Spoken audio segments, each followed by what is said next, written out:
All right, everybody, welcome in to The Hook. It is a Tuesday, April the 8th, and it's the first time you've got some soccer coverage from us here in a couple weeks now as we are making our return here for another homestand for the Buffaloes, as we've got the Lady Buffs up first. They're taking on the Comets of Bishop Kelley. We have a just after 5 o'clock slated start here. We're running just a little bit behind, but don't worry, we've got everything coming your way. Let's go ahead and get into the tail of the tape on this one. Your Lady Buffaloes up first with the guys to follow after 7 p.m. In this one, the Lady Buffs are coming in on a one-game losing streak. That was a district game as well that they lost to Edison Prep back on the 3rd just 5 days ago. They're coming in at a 3-6 record overall on the season. And for the Buffaloes, kind of trying to turn things around as they have lost 4 of their last 5 games. The only win in that time frame was a 5-0 win over Tulsa McLean earlier last week. And just like the boys, both teams here, they started district playoff with a loss to Edison Prep. And on the boys' side, obviously that Edison team is a team that is coming off a state championship last year, and a tough Edison team on the girls' side as well. And for the girls, I mentioned they're 3-6 on the season so far. Of their 3 wins, they've been spread out. The first one came in the season opener, a 2-1 win over Heavener that we were here for. You guys heard when we were over on Facebook Live. The other wins are against Poto when they won 2-1, and then also that was on March the 11th, and then that Tulsa McLean win that I mentioned that was on the 28th of March that last week there. And this is a team that has seen BK a good amount over the last decade, but they did not play last year as Bishop Kelley kind of had a one-off season last year in soccer, at least both the boys and girls. They moved up to 6A, so these teams did not play last year, but it's been well over a decade, or right around a decade, since either of these teams for McAlester have beaten Bishop Kelley, and the last matchup actually between these girls was back in 2023, back on April the 24th, when the Comets won that matchup 10-0, and that was at BK. For the Buffaloes, their head coach is Ashley Todd. She's coming in for her first year, relieving Coach Bowie, who was coaching both teams last year, and so now he gets a bit of a reprieve now to where he's only focusing on the boys' side. And for these girls, they're running into a very tough team in this one in the Comets, who come in at just one more win than the Buffaloes, but 2 less losses, and they have a flipped record in the district side of it, as they are 1-0. McAlester is 0-1. For the Comets, 4-4, but they're on a 4-game winning streak right now. They lost 4 straight to start the season, but of those losses, they were all to 6A teams. They lost to 6A Owasso.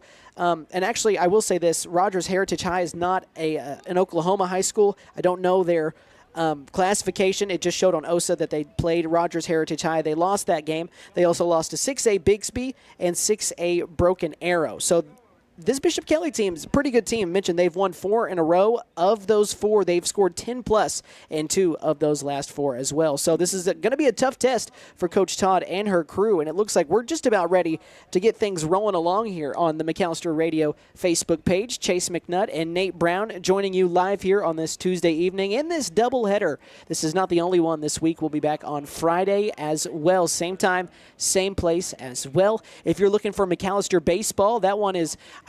I'm pretty sure it just started. I think first pitch came at 5. BG is on the call for that one. That one is only on Facebook. Well, not only, it's also on KNED, but it's live. If you want to watch it on Facebook, you'll have to go to the McAlester Radio Facebook page instead of the YouTube, which is where we are. So now we're ready to get things rolling. McAlester on the left side here in their black uniforms and gold numbering and lettering, with BK wearing their white on white with red numbering and lettering. That one is hit out of touch now on the the McAlester side of the field where they started. I believe that's right over by the 20-yard line, 25. Yeah. And sorry about that, Nate. Say that again. You're good. Yeah, it was right around there. Yeah. So, Nate, this is actually one extra game for you. This is your 3rd game you've seen. This is just the 2nd time I've been here this season. I know that you were here with BG, but you've kind of seen 2 different sides of it for each team so far. We called the game together. The girls lost, boys won, and then you called that game with BG where the girls lost and the boys won. Right. And so now you've seen it from both sides. What are kind of, I know we're already into it here, but what are kind of some of your thoughts of what you expect to see from those first 2 matchups? Well, I expect this to be a pretty competitive game. Similar records for both these teams.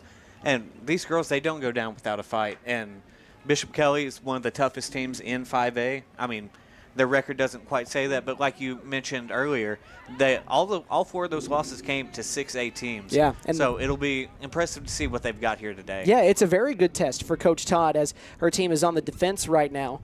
as the Comets are pushing it inside the 20 here, closer to the near side hash.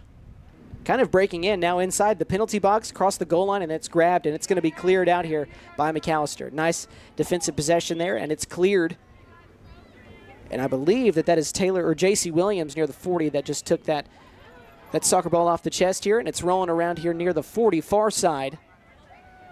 And again, the Comets controlling it as it's kicked out of play. Turns back to the Lady Buffaloes. Lady Buffaloes, again, trying to break a one-game losing skid. Not really a skid here, but they're 1-1 in their last 2 games. Had that win over Tulsa McLean. As that ball is booted out of play. So not really a terrible spot here for BK. And as we saw in the JV game right before this, Nate, and I know that it was the boys, and this is the girls' team now, but the Comets struck very quick. They did. It looked like they had a, pardon my French, well, not my French, but just phrasing. They had a lot of firepower on that Comet team. Yeah, the JV Comet boys beat the McAlester boys 4-2. I believe it was 3-0 at the half, so McAlester actually won the second half in terms of goals. And again, it's a JV game, so it doesn't actually go down in a record book anywhere, but still it's a good look of what you have coming up behind you and for the future and what's behind should you, suffer injuries, things like that. So right, and I mean, Bishop Kelley may be having a bit of a down year, and we'll get into that a little bit later into the boys' game. Yes. But I don't foresee that sticking around very long. No, definitely not. And again, the Comets, McAlester trading kicks here near the 10-yard line, and it's booted back into the end zone, and it's going to be cleared out now by McAlester one more time. McAlester has not really had it on the other side of the 50 yet. It's been mainly controlled by the Comets here, but now we'll see if J.C. Williams can get things started. And it's out of play, last touch by the Comets, so McAlester retains it right near that midfield mark, just shy of the 50, and it's thrown right into a Comet. And saved just before going out, now down the left sideline, and there's some space here and opportunity. We'll see if it can be cleared out, and it is. Nice play that time by Trinity Williams to clear that out on what looked like a prime position here down the sideline to maybe even just get a shot on the goal. So good defense here by the Lady Buffaloes as they continue to try and do the same here. And that's another save. That one was right into the chest, and unfortunately I can't quite see, and I didn't get the number on the back of the goalie here. But either way, it's another clear out for McAlester. There's the boot. And there's J.C. Williams once again. She's got some space if she can save it from going out of play, but she can't. Can't quite get there in time. Also want to say a beautiful day, 73 degrees. The wind really isn't crazy, but when it's coming, it's a nice little breeze as the Comets are now scorching down this left side and booted out of play. Looked like that might have been for Nanda Barajas. 21. Okay, so that was not 11. It was 21, Rihanna so it was Kelley. Rihanna Kelley.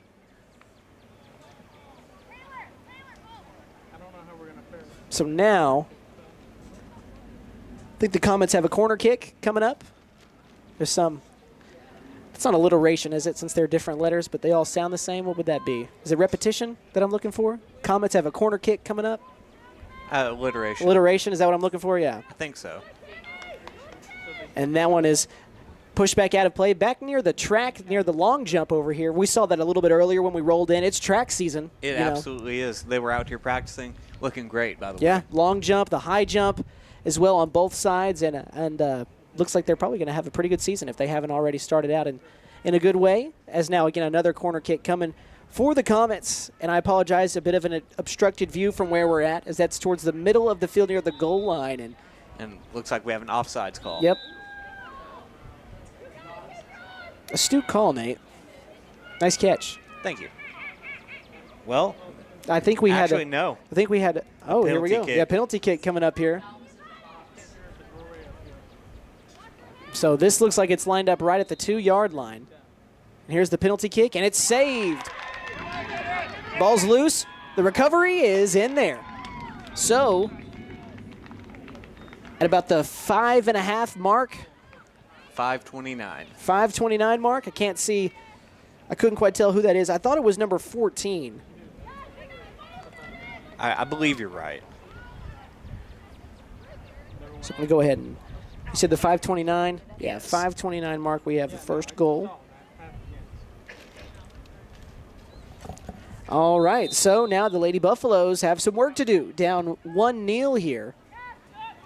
J.C. Williams going after that ball near the 15. Buffaloes don't have the numbers right now, just on this side of the field. Really the first time they've had it on this side of the field Yeah, today. I think it's the deepest they've been down in this territory. But again, they just didn't have the numbers. I believe it was, 7-3 there in favor of the Comets. So, as it's once again booted out of play over by the opponent's entrance. Yeah, over by the locker rooms. Yeah, over by the locker rooms. But again, as I was saying, a beautiful day today, 73 degrees, and I know it's pretty nice considering what we had this weekend with weather down in the 30s at night even at times. I don't know what we're doing in Oklahoma. Well, and I heard next week we're supposed to be pushing triple digits. You're joking. I'm actually not joking. That's insane. Welcome to Oklahoma. Yeah, for anyone who hasn't lived in Oklahoma for a long time, that's what happens. Yeah. And, I mean, just speaking of that, 70-plus degree weather all week. We're not going to get back down into the 60s, at least right now, until next Tuesday. And it looks like we actually have a low of 40 right now on that. We'll see if that changes as things roll along. But again, don't want to bury the lead here. Beautiful day today, 73 degrees, not really a strong wind, which makes for a beautiful day for some soccer here at the Hook. As now the Buffaloes have it on this near sideline near the 50. The Comets are pushing it. Don't have the numbers again here, though, but they reverse it to the other side. Now back to the far 15-16 before it's booted out of play. So now it comes back to the Comets. Again, already with a 1-goal lead at the start of this one. This is a team that's won 4 in a row. They're 1-0 in district play. McAlester is looking for their first win in district play as well, coming in at 3-6 just like the boys. The boys' season has looked a little bit different up to this point, though. Had a pretty stellar start at 7-2. As that's back out behind the end zone, back to the fence. And they played the reigning state champion very close as well. Yeah, I think they fell 3-0 to Edison. Right. And as you mentioned, yeah, it's the reigning state champion in 5A.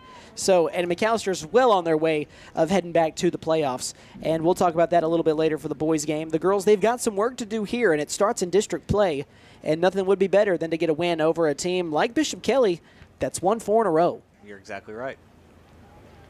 Skipper for them is Ellen Glasgow, was the skipper last year as well. And we've got a couple of boots around in the end zone, but no dice. Is that a great play at the net by the McAlester.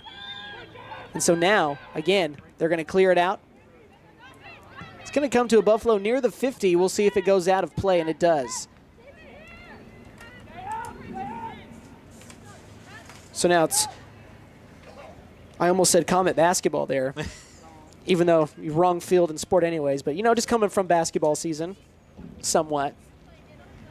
We'll go with that. Yeah, we'll go with that. Sideline play here. Cleared back into the penalty box now near the 5, and there is a Comet in the goalie, which looked like that was Berkeley Means with the clear out. She's got goalie duties today. And now we've got a 3-on-1 opportunity here for the Comets. 3-on-2 if you count the goalie. And she puts the goalie on skates but misses the shot. Man, what a good look. It hits the top crossbar. What a good move to create some open space. But, man, sometimes it's just not there for you. But off the top of the crossbar, that was a nice little gift for McAlester there for that to not go through. Yeah, it's always dangerous when your goalie comes out that far to try and save the ball. It's always a dangerous play for sure, and did not pay for it that time.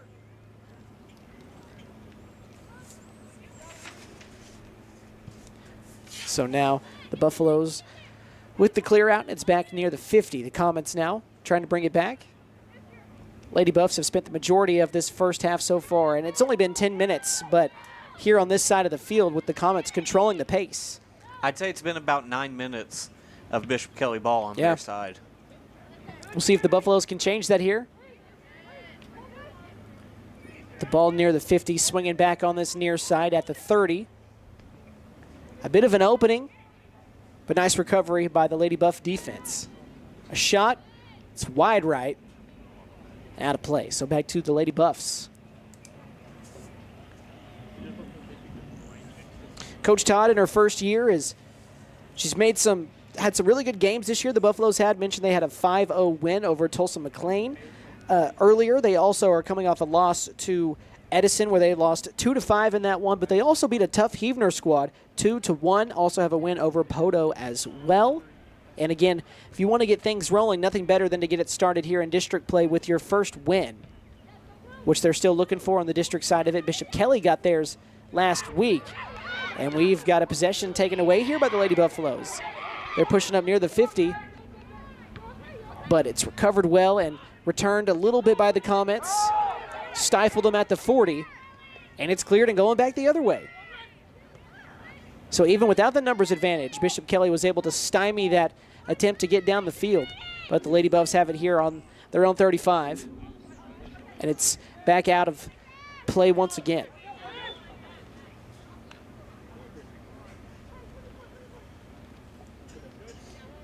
So time's a-ticking. We're just about 11 and a half minutes into this first match of two here on this Tuesday evening, as the Comets are once again pushing, and that one is cleared way, way down the left side of the field.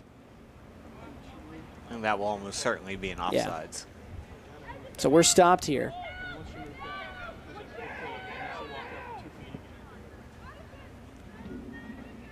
All right, so here's the free kick from the 41 here for the Comets. It's going to fall near the 10, and man, that's a lot of white shirts with not a lot of black. A shot on the goal is blocked, but the follow-up is good. So it's now 2-0 Comets. It was at the 12:05 mark. So 12:05 mark, and again, I can't quite see who made the shot there.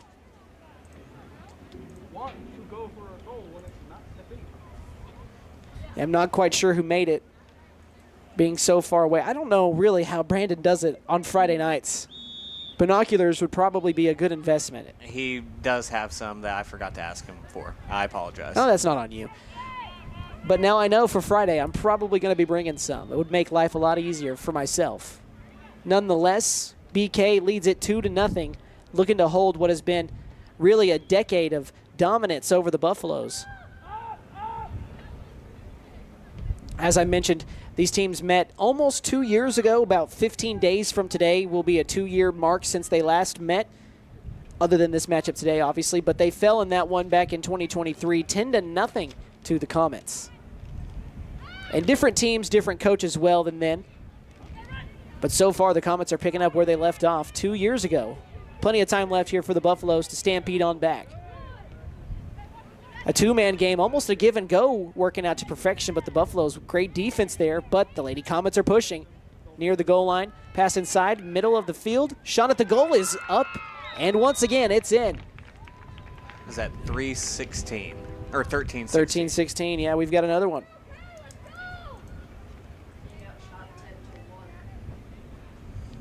And Emma Feiner here with the McAlester News Capital letting me know that the Buffaloes are being outshot 10-1. So shout out Emma for that stat.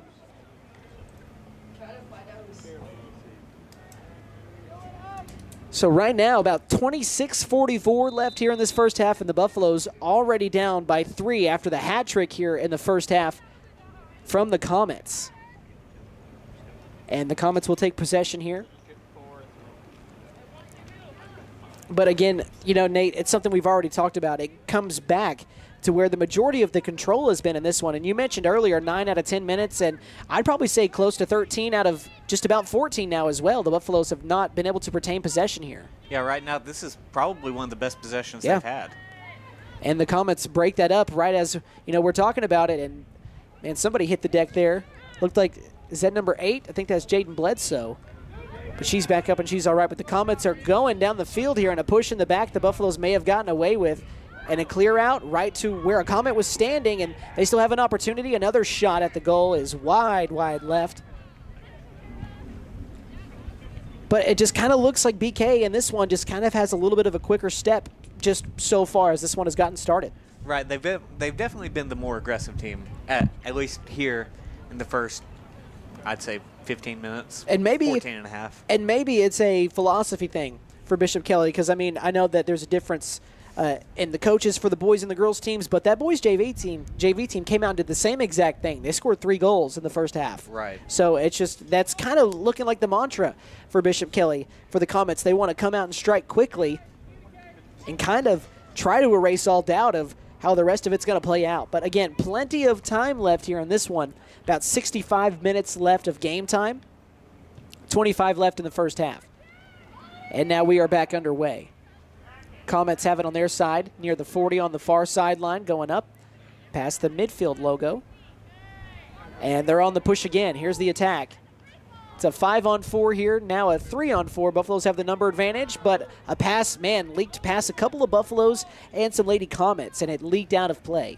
Yeah, it looked like the one-touch pass in the center of the field just slightly went off center. Yeah, not a bad pass, honestly. If you're trying to get a shot at the goal there in the end zone, I mean, that is a great spot for it. But as you mentioned, just a little bit too far, a little too much on it.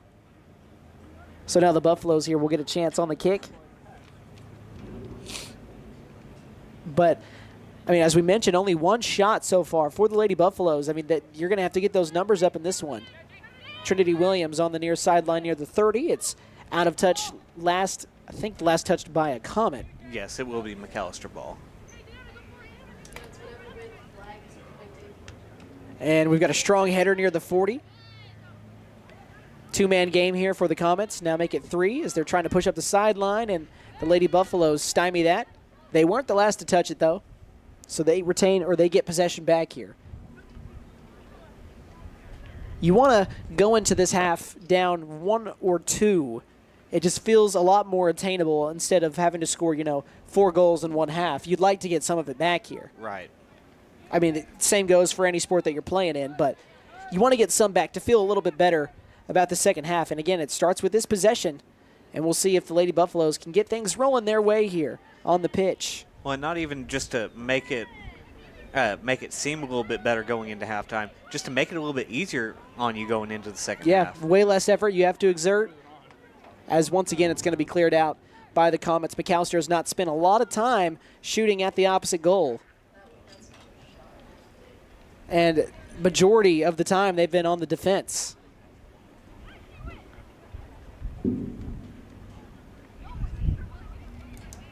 So now we're actually almost halfway through this first half. It's kind of flown by a little It really has. That's the other thing here with soccer for those who are maybe not as versed in it, just that there is no stoppages, at least on the time side of it. I mean, they stop it for a little bit after goals are scored on each side, but that's really about it. And you don't have stoppage time afterwards, penalty time afterwards. So it's pretty much straight up 90 minutes, 80 minutes of game time. Right. And then a 10-minute halftime. Looked like we had some subs. Yeah, for the Comets are subbing here. Kelley. Looked like 24 came out and 23 came in. So it looks like Riley McNutt has checked into the game. As now the Comets have possession once again here in this first half. Out of play near the 45. And the Comets doing a good job of really intercepting a lot of passes here from the Lady Buffaloes and making sure they've not had a lot of breathing room, making really life uncomfortable for the most part here. And I feel like that's probably the name of their game. Yeah. Make your opponent uncomfortable, make them play your style of game. Yeah, throwing your hat at the ring every time you get a chance, you get an opportunity, and that's really what we've seen here. And it's worked off, or it's paid off in the way of what is a 3-0 lead here in this first half. And again, the Comets really just a buzzsaw right now. They've won 4 in a row, looking for 5. This is a team that had a losing record in 6A last year. So maybe with something to prove as they are back down in 5A, which is where they've been the majority of the time. It was almost like a one-off last year. They were in 5A back in 2023, 2022, 21, so on and so forth. But in 2024, they were a 6A ball club here on the soccer side of it at the very least. I'm guessing that had to have had something to do with the the classification changes. The recent ones that took place. For private schools.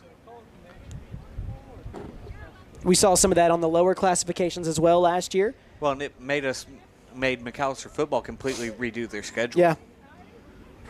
I know just before I was here covering some smaller school stuff, some Class 2A ball, a lot of those teams got pushed back down to Class A, and they split that up into A1 and A2. And so, there's been a lot of shuffling around, not just in high school, obviously, college specifically.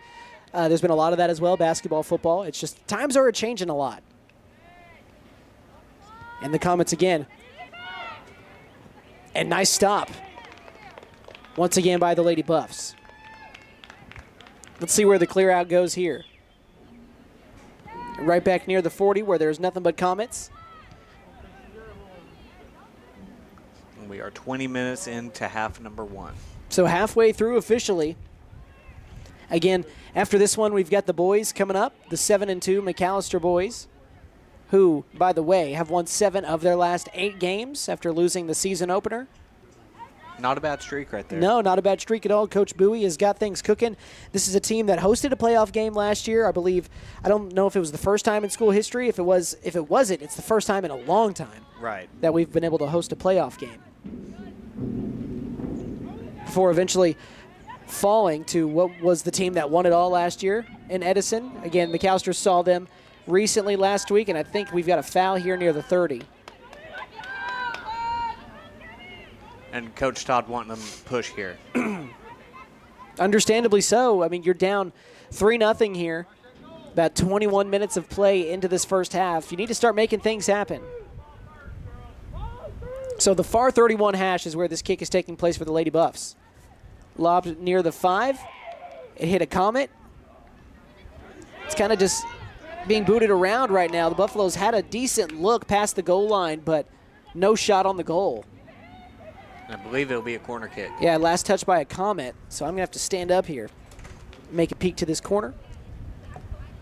Let's see who's going over here. It's actually not going to be a corner kick. It's just going to be a throw in near the 5. And that was going to be Trinity Williams. And J.C. Williams trying to get around her defender at the 10. A boot inside. Hits a Comet. And it's finally going to catapult out near the 13 or the 12-yard line here on the McAlester side. About 18 minutes left to make something happen here in this first half. As again, they trail it 3-0. As the Comets, they jumped out early with the goal within the first 5.5 minutes, more specifically right at the 5:29 mark. And then they had another one at the 12:05 mark, and then one at the 13:16 mark. That is when all 3 of the goals took place. And we've got almost a scrum here near the 8 to 10-yard line on the far side, about a group of 4 just going back and forth before it's finally cleared out of touch. Let's see who was last touched by. I think the Lady Buffs were the last to touch it. No, it actually was touched by the Comets last, and we have more action going on. And now it's back to the Lady Buffaloes. All right. I apologize. It's, as I'm sure you can see on the video, it's on the far sideline, so it's a little more difficult for us to see.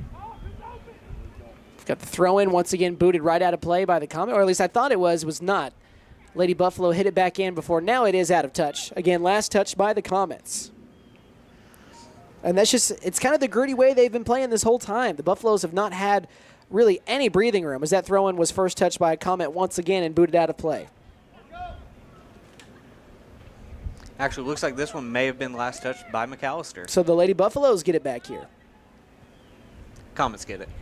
You're right, correct. Apologies about that. Lady Buffs do get the steal on the throw-in, and they're going to try and push it down near the 30. Comet tries to deviate the plan here, but the Buffaloes are staying strong before finally being intercepted at the 20 and cleared near the 50. And it's 2v2 right here. A Buffalo and a Comet leaking back into play from behind, and that's cleared back near the 31, I believe last touched by a Lady Buffalo. That was a really good play by Kelley, breaking up the fast break opportunity. Yeah, Rihanna Kelley was down there with a Comet, and as you mentioned, was able to knock that out of touch here. And now the Buffaloes have it near the 10. And Kelley tries to clear it, but stopped by a Comet at the 30. Now at the 20. And they might have a shot here, and they do have one from just outside the goal line. Nice play defensively by McAlester. That's another shot on the goal, but another save here for the Lady Buffs. Again, down 3-0 as the Lady Comets have a commanding lead early. Still about just over 15.5 minutes left in this first half of play. Comets on the push again. Near the 20. Nice pass, but Kelley is there, as is the rest of the Buffalo defense. And the kick, it's going to take a bounce just shy of the 45. We've got a header out by a Comet. So McAlester here with possession And it looks like it's going to be Jaden Bledsoe throwing it in. Actually, no. She walks over to get some water, and I think actually she is going to take a rest here. So now it looks like it's Cambry Kinnan. And actually, no, it was Trinity Williams on the throw-in over to J.C. Williams, but a Comet comes up with it anyways. And that was Kate Columbin that originally stole that away. Comets have it near the 50. Dribbling around some Lady Buffaloes and clearing it past the defense. It's on the far sideline, just about to leak out, and it was saved by the Comet before going out of bounds. And now in the end zone, and it's leaking back towards the 10. That was kind of a break there for the Lady Buffaloes as they were deep down in territory with the possibility to get a shot up. Let's see what the Comets do here. At the far 10. Booted back near the hash. And that shot is very wide right, almost hit the play clock here. Near the start of the long jump track or the high jump track just behind the end zone. So 26 minutes gone in this first half for a game that started just about 10 minutes behind schedule. Really not too bad as we're moving along here. No, I was worried it was going to be a little bit later than that. Yeah, same. As the Comets have it knocked out of play, but we had a whistle just before then, and I do think that we had a foul. So it's going to stay here with the Comets.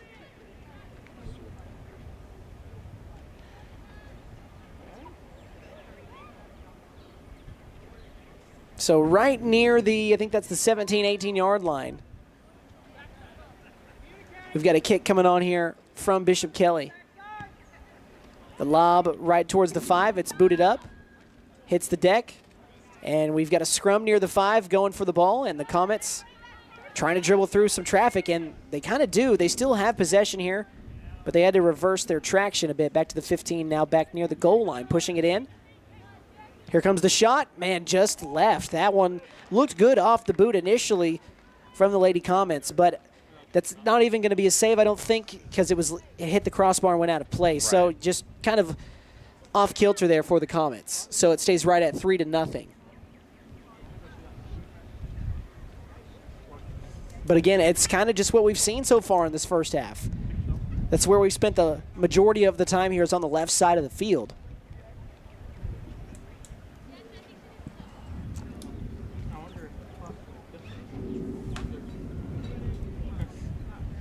And I'll tell you, it does, I know we're in the press box, but it does feel a little warm now. Yeah, that sun is bearing right down on us. No clouds in the sky, really. If there is some, they're small. Comets now in the end zone once again. Don't really have an angle for a shot from here. But at the 10-yard line, J.C. Williams playing nice defense, forces the Comet to give it up, and they're going to try to make a play inside it, intercepted and cleared back out near the 30, but grabbed by a Comet. And they're going to try and go on the attack again here. And you can kind of hear that wind picking up on the crowd, Mike. And now that's J.C. Williams with it. They might have an opportunity, but no, it's cleared way past all the way into the hands of the goalie here for Bishop Kelley. Or just to the boot, actually did not pick it up. She finds a teammate on the far 40 on this right side of the field. But once again, here comes J.C. Williams. Williams near the 35. It's cleared away from her. So the Comets now scored 3 goals in the first 13 minutes. And since then, it's been 16 minutes since anybody has scored. So it's slowed down, and the Comets trying to change that here, but that one is off kilter to the right and actually almost leaks out of play to that corner, but another save and a shot near the goal here is knocked away by the Lady Buffaloes. And they take possession. Under 11 minutes left in this first half. I think we've definitely seen that defense tighten up, even though that Bishop Kelley has dominated time of possession so far. They haven't been allowing really any even halfway decent shots for the Comets. The Lady Buffaloes have done a pretty good job of getting back here after what was just not a start you want in the first 13 and a half minutes of a game, but a lot of time left. Again, it's an 80-minute game, and just as quickly as you can give up 3, you can go and score 3. But it starts on the field here as the Comets are on the attack. Pretty good look at a pass inside, but a nice defensive play. Comets, though, still have it near the goal line. Here's the shot at the goal, and that is going to be in for the fourth one. It is now 4-0 as that one comes right around the 29-57 mark, something like that. Yeah, we'll see where they officially stop it at. It's the 29th minute, though. I'm going to say about 29:50. That'll work for me. So that was the longest time we'd gone in between goals since this one started, and right now it is all Comets as they lead it 4-0 in this one. The Comets again on the attack, and see here. This is some of the stuff that, we're trying to get better at. Just learning all the calls for everything. I didn't quite see what it was, but we're just going to restart play here with possession for the Lady Buffaloes. That kick is going to be right down to the goalie. And they're just going to boot it on out near the 15-yard line up the right sideline. J.C. Williams is there defensively, as is Jaden Bledsoe opposite of her. It's up the middle of the field now near the 35. On the attack past the 50. And they've got another lane here down the left sideline as the Comets are pushing it. Crossing over near the goal line, dribbling back and swinging it out to a teammate near the 10. Pass near the 5, cleared out by the Buffaloes, but not out of waters or muddy waters yet. Almost a handball, but now a shot at the goal, another one. And the Comets cash it in again. Man, oh man. So that is what, the 31-30 mark? Yes.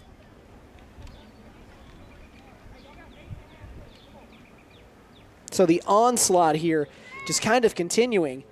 And, I mentioned it in the pregame. Bishop Kelley has scored 10-plus in 2 of their last 4 matches. Yeah, right now they're on pace to do exactly that. Yeah, and they've still got time left in the half. If they can add to it, they've already positioned themselves in a good spot. If you're McAlester now, at this point, you're playing for something to build off as you have another match on Friday. But again, plenty of time left. I don't want to act like this game is over. But they've got a steep hill to climb, down 5-0 here. The good thing is you've got a whole second half of play coming up. Right sideline, the Comets just dribble it out of play. Not really a Lady Buffalo that forced that. There was one in the area, but just straight up out of bounds. So McAlester with a gift here, a nice spot on the field to try and get a goal back, but the Comets take it right back. And there again is that aggressiveness that we've seen. And they're pushing it now down the near side, and it's cleared out of play by Rihanna Kelley, I believe. Yep. But a tough start for this one for the Lady Buffaloes, as we've got a substitution coming for the Comets. Looked like that was 14 going out, or 24. I can't quite tell from here. Again, binoculars would be a good investment for me. I believe it's 24, as 14 is right here near the 10. I think it was actually 34. See, I don't even know. I saw the 4 as that shot on the goal is blocked once again.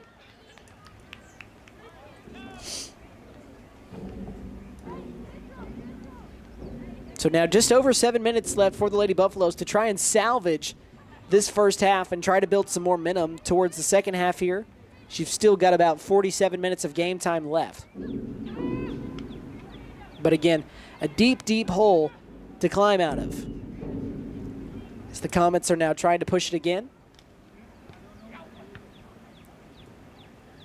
Kelley near the 10. She's just going to boot this out of play near the opposite. Man, that finally went out of bounds near the opposite 40. That went way farther than I thought it would. Yeah, just kind of rode that out of bounds line. Yeah, it went about an extra 20 yards than I thought it would. Thought it was going to go out of bounds like near the 40 over here. It went to the other 40. Coach Craig, if you're looking for a kicker, I'm telling you. About 6.5 here left in this first half. Here's the throw in. Lady Buffaloes trying to take it away. Comets, though, again, they just always happen to be there, no matter where the ball is at on this field. As Bishop Kelley will push it again, a pass up this near hash mark before Kelley boots it off of a Comet, and it rolls out of play here near the stands. This could be an important 5 minutes if you can try and get a goal back. But also it could be as detrimental if you were to give up another one in the final 6 minutes of play in this first half. Here's the throw-in. Comets again in the area, and they take it away. And a nice little crossover dribble here near the 40, as once again Bishop Kelley is pushing. Now they're down at the 10.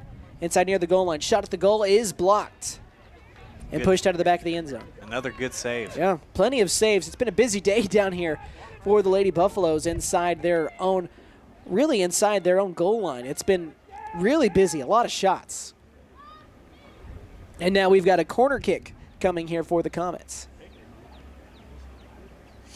You're looking to just knock this out of play, a header or something to clear it so the Comets don't get another shot at the goal. That one is going to go over the top, and over here on this left side, it's going to leak out right at that end zone mark. Last touched by the Comets. So now if you're McAlester, really, again, you'd like to get a goal here, but what you want to do is just keep possession away from the Comets' goal. Right. Because they've kind of lived there. And you don't want to give up another goal in the final 5 minutes while you're already down 5-0.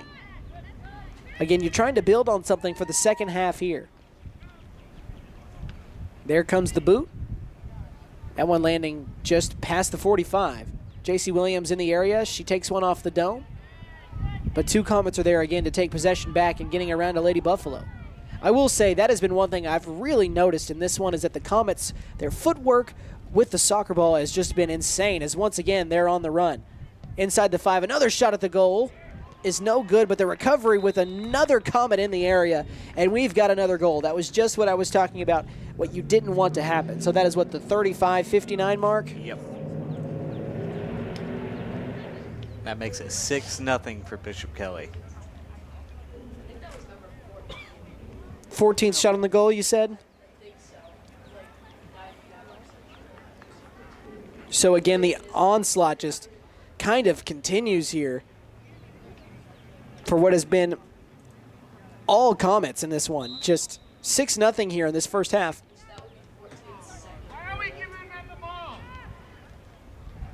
And so now the Comets with it. They can add to it. And I'm not quite aware of any kind of shorter game rules for, you know, a large score deficit in high school soccer. I'm sure that Nate has something he can. It is 10-0. So they just call it at the 10th one? I believe it, like they go up 10-0. If they go up by 10 goals, I believe is when they call the game. And, man, had another look inside, a header off the top of a Comet. Man, they had a great look at another shot, though, right there where they could have added to their total. And, again, Bishop Kelley just talking about how they've been this year. I know that they have 4 losses, but, again, they've won 4 in a row. They beat Ponca City 11-1. They also beat Shawnee, who's in this district with McAlester as well, 11-0. They also have a 3-0 win over 6A Stillwater and a 5-2 win over 6A Union. The only 5A team they've played has been Shawnee, and they were all over them 11-0. They have yet to give up a goal in district play, as now they have outscored district opponents 17-0. And again, this one is not over yet, and the Lady Buffaloes are still on the defense here. You just don't want to give up another one. We're under the final 3 minutes of the first half, and that shot was blocked, so didn't really get it off. That was a nice job by Kelley to kind of prevent it from even leaving the foot. But they're moving quickly. We already have a throw-in. And that's going to go back to the Lady Buffaloes here. And as you can hear, that wind is really picking up on the crowd mic. Well, it looks like it's picking up on the crowd mic, but on the flag, it's not really Yeah, it looks moving. the same. But you can hear it pretty loud on that crowd mic. So, I mean, it's not a completely, still day. It is a little windy, but it's not crazy. That one was off the... Yeah, that was off the official near the 45, so play is going to be stopped here. It's the first time I've seen that. I'm sure it's not irregular, though. It's kind of like one of those things, in football, you see an official every now and then will get run over by somebody or take a football, like off the shoulder, the noggin, something like that. And again, the Comets on the attack, and nice play to just not even allow that shot opportunity, just diving on the ball here. Because once again, there was another Comet in the area, and that's going to be out near the 40. Buffaloes are going to try and push it, but they can't as a Buffalo and Comet hit the deck. And we've got a foul here, so McAlester ball right near the 49. And here's J.C. Williams with the boot. We'll see where she sends it. Final minute 15 of this first half. It's going to take a bounce, almost catch the hand of a Buffalo near the 20, but play will resume or continue on here, I should say, near the 30. Buffalo's pushing it back here to the right, and the Comets clear it out to the left. And now they're on the far sideline. And it's right over to Rihanna Kelley. She'll boot it back. She's done a pretty good job of that, trying to just keep things away from her. As now Jaden Bledsoe has it in the middle of the field inside the McAlester 30. That pass up ahead is taken away once again, though. Just no really rhythm, being able to be established offensively. They've not spent a lot of time on the offensive side of the field.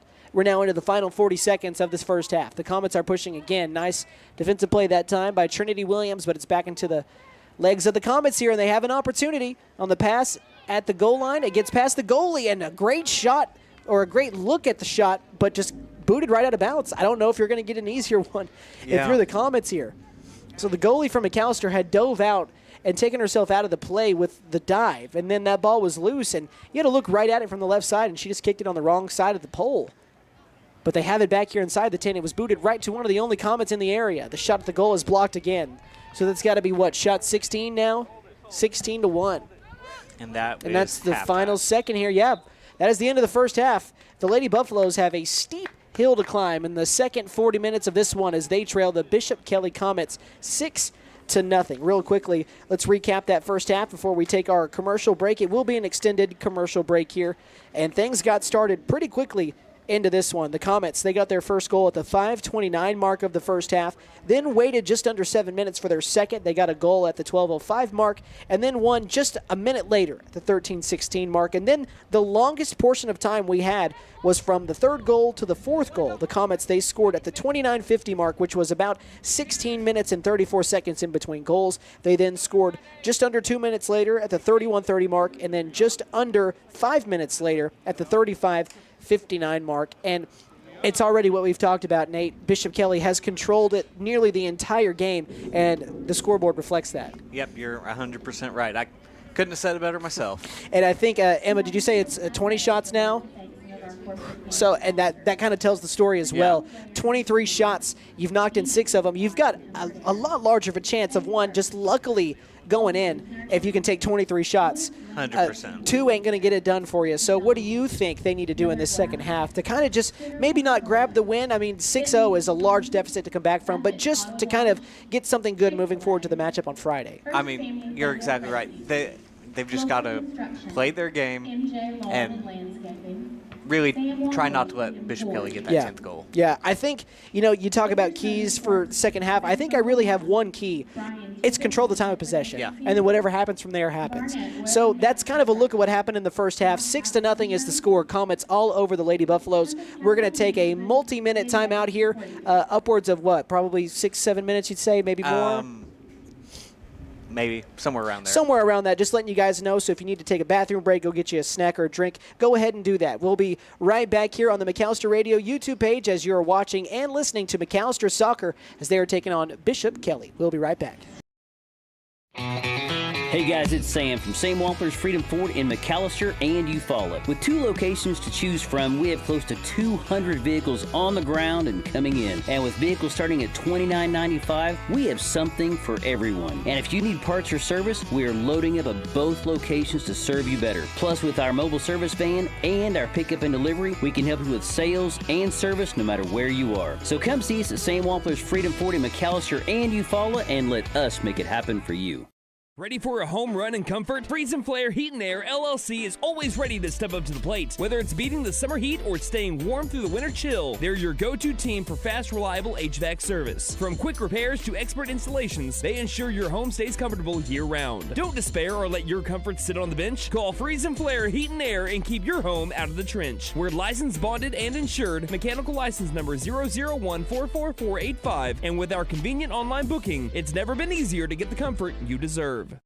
J&J Automotive repairs gas and diesel vehicles. Big or small, we work on them all. They offer general and diagnostic automotive services, but that's not all. There's electrical repair, engine and transmission replacement, module replacement, and reprogramming. Foreign and domestic vehicles are welcome. Ask about our nationwide warranty and roadside assistance. First responders and all military receive 10% off. Come see Jeremy, Sabrina, and the guys at J&J Automotive in Krebs. We push them in, and we drive them out. Check us out on Google and Facebook. Davis Propane in Savannah. We are family owned and operated and have been in business for over 40 years. Davis Propane in Savannah is a full service propane company, including delivery service and installation. We serve Pittsburgh County and the surrounding areas. Davis Propane in Savannah. Give us a call at 918-423-0945. That's 918-423-0945.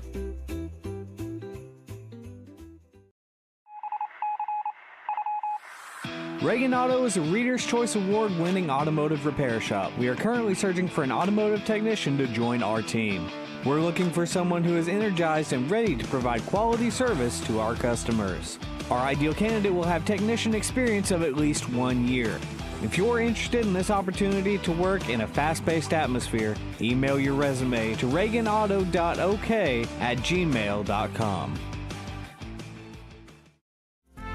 La Tabasqueña Mexican Grocery and Restaurant is ready to serve you. We offer a full Mexican grocery store and a huge variety of herbs and spices that are hard to find elsewhere. There are fresh-baked Mexican breads to grab on the go and a full menu offering handmade tortillas, traditional authentic Mexican dishes, 3 leches cakes, and churros. Get it to go or grab a seat in our dining area. La Tabasqueña Mexican Grocery and Restaurant, 611 East Carl Albert Parkway, McAlester. Come see us.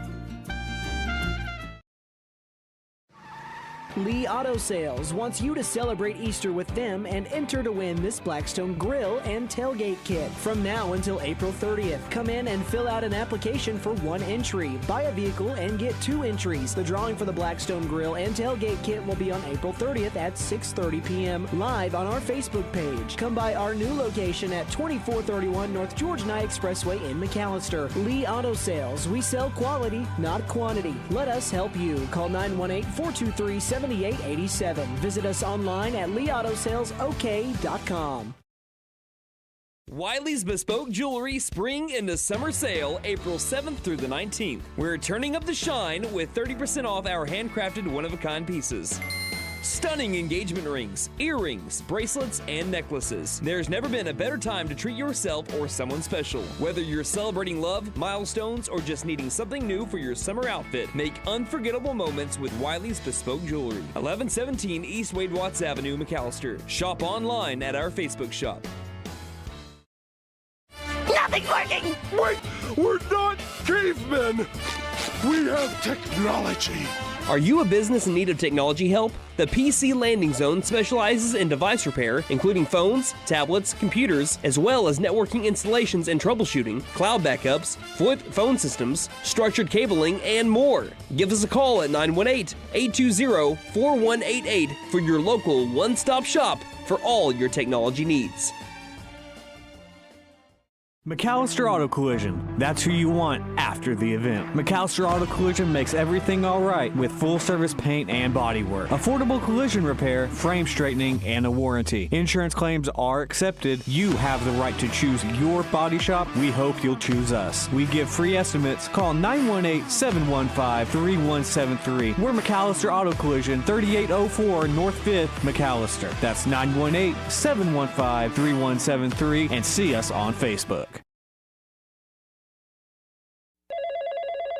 When you need help, we answer the call. We're Anchor Financial Services of McAlester, providing secured and unsecured loans that feel more personal. Use your tax refund for a down payment to get the vehicle you want instead of settling for just what you can get. We specialize in helping people that the banks can't help. Large or small loans available. Apply today at anchorfinanceme.com or stop by and see Linda Martin and Jennifer Johnson Monday through Friday, 8:30 a.m. to 5:30 p.m. at 303 South 5th Street, McAlester.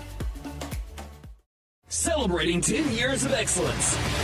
JP All-American Outdoor Contracting and Construction is your trusted partner for expert tree removal, high-end fences, decks, and custom construction. Serving Oklahoma with quality, safety, and reliability. We're here to transform your property. From emergency tree services to dream builds, we do it all. Call today for a free consultation and experience the difference. 910-568-8770. What cologne you gonna go with? Oh, I have this new one. La Odeur. Stings the nostrils. Ron, shut up. Here she comes. What is that smell? That's the smell of desire, my lady. No, it smells like a used diaper. You wouldn't want your cologne to overpower anyone, so why should your bathroom? At First Call Septic, appointments are available 7 days a week. They are family owned and operated and strive to provide quick, professional, and friendly service. That's First Call Septic Services, LLC in McAlester. Call 918-423-8250.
And welcome back, everybody, to The Hook. Chase McNutt, Nate Brown joining you live here on the McAlester Radio YouTube page for the start of the second half as the McAlester Lady Buffaloes are in a pretty tough spot as they trail the Bishop Kelley Lady Comets 6-0 after one half of play. We kind of already talked about it. If you missed it, for the Comets, they scored 6 goals in the first half. They scored it at the 5:29 mark, the 12:05, 13:16, 29:50, 31:30, and 35:59 marks in that first 40 minutes of play. And now we're to the final 40 minutes of play of this first game. Now, we did find out in the halftime break, hopefully we don't get to this point, but there is a 10-0 run rule. So Mercy rule. Mercy rule, yes, not run rule, I guess. That's just kind of the vernacular. Yeah. Because, you know, there's not really a run rule in football or a mercy rule in football. So it's just, yeah, run rule is like the major term, but mercy rule is another one as well. It's 10-0. So, again, hopefully we don't get to that point. But if it does, then that's what will happen. So with that out of the way, we're just about ready to roll on for this second 40 minutes. Looks like the Comets are going to start things off here, going left to right on your, I guess not your radio dial, but your TV here in the second half. McAlester going right to left. However you are watching this game, tablet, computer, TV, either way, we appreciate you being here with us as the Comets now are on the attack. And the Lady Buffaloes will try and make something happen here as they're now pushing it on their side, but no help here. Just one Lady Buffalo. And with the glare, it's kind of hard to see who that is. Looked like number 15. And I actually don't have a 15 on this roster. That actually is number 15. Yeah, there's not a 15 on the roster, so not quite sure. But now I do know that that's J.C. Williams mixing it up near the 45 with some of the Comets. as that is going to be kicked way out of reach of a Comet or a Buffalo. That's out of touch now, back to the Lady Buffaloes. And again, a pretty steep hill to climb, trying to get back into a game that, or a match, I beg your pardon, that they trail 6-0 here. This would be their, I believe, their largest loss right now as it stands. McAlester fell to Claremore. Yes, Claremore 10-0, and Catoosa 7-0 here. Other than that, the other shutouts they have are 2-0, 2-0, and 3-0. That's Muskogee, Grove, and Poto. So again, just trying to get something rolling along here for the game on Friday. And that makes sense. You were here for the Claremore game, weren't you? No, we were actually here for the Muskogee game. Was it the Muskogee game on that Friday? That was a very highly competitive game, all the way through. And again, it was kind of a flip-flop from what we got on the game that we called earlier that same week. Exactly, yeah. Where the girls won, boys lost, and then you had girls lost, boys won. So, again, for the third time this season, getting a little bit of a different look at these Buffaloes and Lady Buffs. And the Comets are going to throw it in here. Far right corner. Out of play, and McAlester takes it back. Here's the throw in from Williams, or to Williams. Again, near this sideline, and that's booted out of touch. It was Fernanda Barajas who had possession of it at first before it was cleared. Now, the Lady Buffaloes need to flip the script here and control the possession a little bit more than what they did in the first half, because that's really what got them in trouble, as the Comets controlled the possession down near the goal nearly the entire first half. As, again, that is now out of play, back behind the netting and back near the football sleds. Almost 3 minutes into this second half, 2.5 officially. And now here comes the kick from the Lady Buffs. Again, looking for their first goal in this one. Finds J.C. Williams near the 30.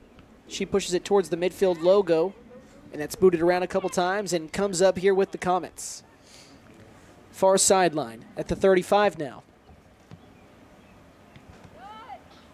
And it's booted right on back. So the Comets, again, they have kind of controlled possession here to start, but they don't really have to be as aggressive if they don't want to. They can kind of just waste time if that is the prerogative here. But it looks like they're going to try and score again as they're going to push into the end zone. But last touch by Rihanna Kelley, I believe. It looked like at least out of play, as she trots along to go get the ball. I mean, with the way everyone's moving, I believe it will be McAllister's possession. Yeah, here. I thought it was last touch by Kelley, but you may be right, Nate. I think you are right. Yep. So it is Kelley here. I thought that it went off her leg last, but it did not. So here come the Buffaloes here. Lady Buffs trying to clear this out. Over near the 30, J.C. Williams has it take a fortuitous bounce, but cleared back by a Comet, and we had a collision right here near the 36 with two girls still laying down on the near sideline. That is J.C. Williams laying down, and for the Comets, I can't see who it quite is. And we've got a timeout being taken by the official here. So I think we're going to go ahead and take it with them. We're going to start with it being a 30. If it needs to be more, we'll make it a 60. But either way, we'll be right back. You are watching McAlester Soccer right here on the McAlester Radio YouTube page. Hey guys, it's Sam from Sam Wampler's Freedom Ford in McAlester and Eufaula. With 2 locations to choose from, we have close to 200 vehicles on the ground and coming in. And with vehicles starting at $29.95, we have something for everyone. And if you need parts or service, we are loading up at both locations to serve you better. Plus, with our mobile service van and our pickup and delivery, we can help you with sales and service no matter where you are. So come see us at Sam Wampler's Freedom Ford in McAlester and Eufaula and let us make it happen for you. All right, and welcome back to the hook here as play resumes. J.C. Williams will stay on the pitch, but the Comet that was involved in that little skirmish, she is subbed out as now Bishop Kelley is pushing it. Another shot at the goal, bounces off Kelley, and it's still in play here for the Comets. But more Lady Buffaloes, and they're able to kind of clear it away. The damage, though, is still kind of lingering as they're not able to get it out past the 10-yard line. And they finally do, but again, there's a Comet once again. Here's the return, the shot right into the hands of the goalie here for the Lady Buffaloes. Another save, also another shot. So I believe that's the first shot here of the second half. Comes nearly 5 minutes in. So that's right around the same time the first goal came in the first half for Bishop Kelley. So nice job to get the stop that time by the Lady Buffaloes. They'll retain it here near the 45. But Bishop Kelley just kind of looks like they're trying to implement the same kind of thing we saw here in that first half. And fighting for possession here near the 40, and I believe that's Jaden Bledsoe who's called for the foul. And now it goes back over to the Comets at their own 45. Here comes the kick as both sides are kind of resetting, positioning here. Booted back here by Lady Buffalo, and the Comets now on the push on the near sideline. And that's going to be booted into the end zone, and falling on it is the goalie here for the Lady Buffaloes. So another clear out here. 6 minutes into this second half.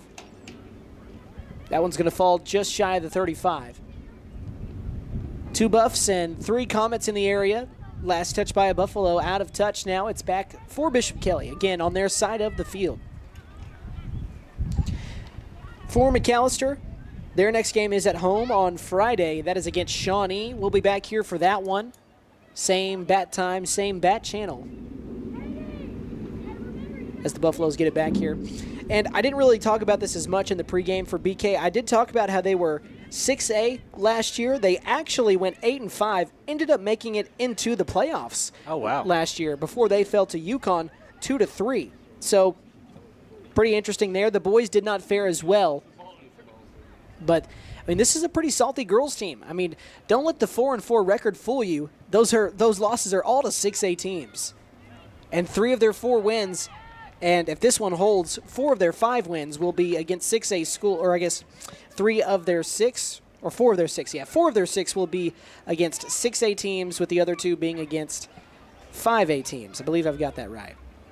As they have a win over Shawnee, and now, if this holds again, McAlester, as J.C. Williams is pushing it on this near side. She gets past the 50 now into McAlester, or I should say Bishop Kelley territory, but she boots it too far up near the goal line, and that's going to be cleared out. That's the farthest they've had it here, though, in the second half.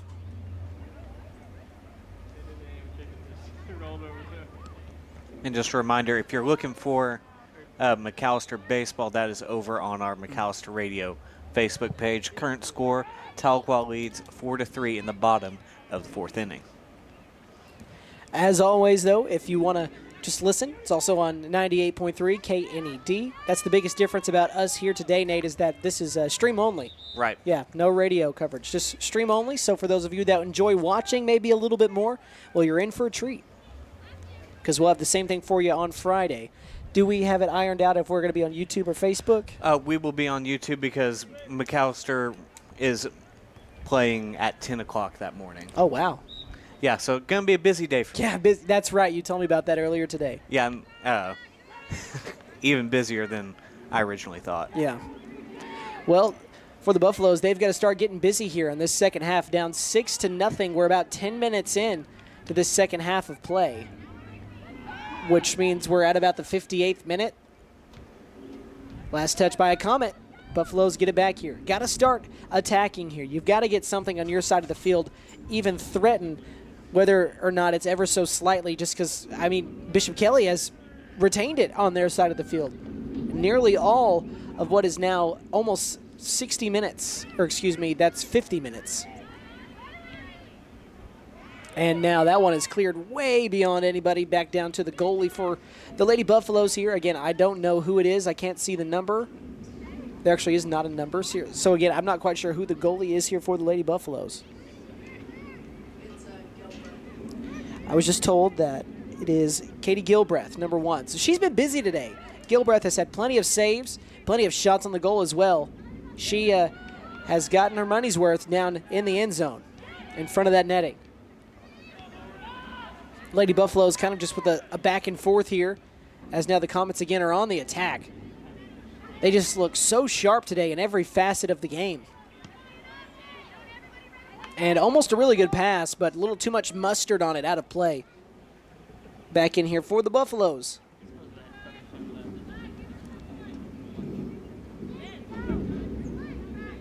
So I believe that was Kelley Knight who threw it in. As her and J.C. Williams are down mixing it up near the goal line, it's out of play. And back here for the Comets, throw in from the goal line. A high arcer going for the header but missed it and booted out of play. And that was last touched by a Lady Buffalo. Right. So now another throw in, not quite a corner kick yet, a header off the top of a Comet. Ball's loose, though, and it's back near the 10. Nice job of clearing that out. It's back to Kelley Knight, and Knight will just let everybody breathe a little bit. She kicks it all the way back to the opposite 30, which is where it is returned. And it's back in over on the McAlester 35 here.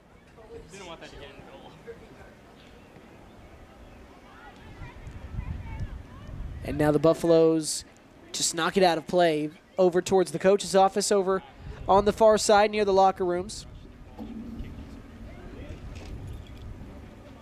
And we are now 11 minutes into this second half here, which puts us right around the 51-minute mark. Again, it's just kind of flown by. Kelley Knight has it near the 30, and she's streaking by herself up near the 50. She's got two defenders on her, and it's knocked away from her out of play, so she'll get to keep it here for the Lady Buffaloes. That's actually J.C. Williams. Is it? I thought J.C. was 5, and J.C. is 5. but I thought that was 6 on the leak. No, that was 5. Well, 5 and 6 look a lot alike. 6 is down here on the near so side. that was actually J.C. Williams, and Kelley Knight is here near the 50-yard line. Both red hair with single-digit numbers that look alike. So I do beg your pardon there. The Comets trying to get the return here on the 50. They don't have the numbers. And they have it now near the 45 past the 50. They get past the Lady Buffalo here. And they have a, well, it's a 4-on-4 here, but they're on the attack. The shot at the goal is wide left. I thought that went in for a split second. They hit that outside net mercifully here for the Lady Buffaloes that have not had a lot of things go their way, but I will say almost 13 minutes, over 12 minutes, almost 13 into this second half here, they've not given up any goals. Up to this point in the first half, it was already 3-0. So some improvement here.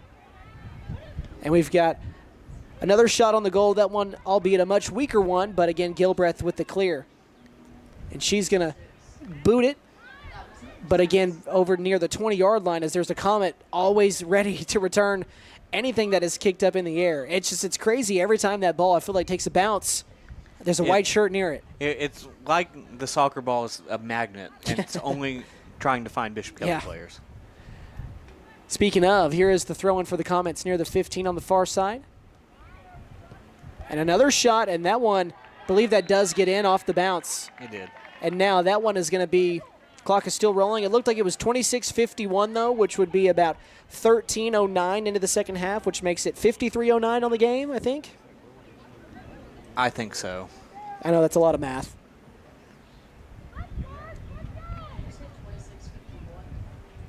Yeah, it was the 26:51 mark here of the countdown.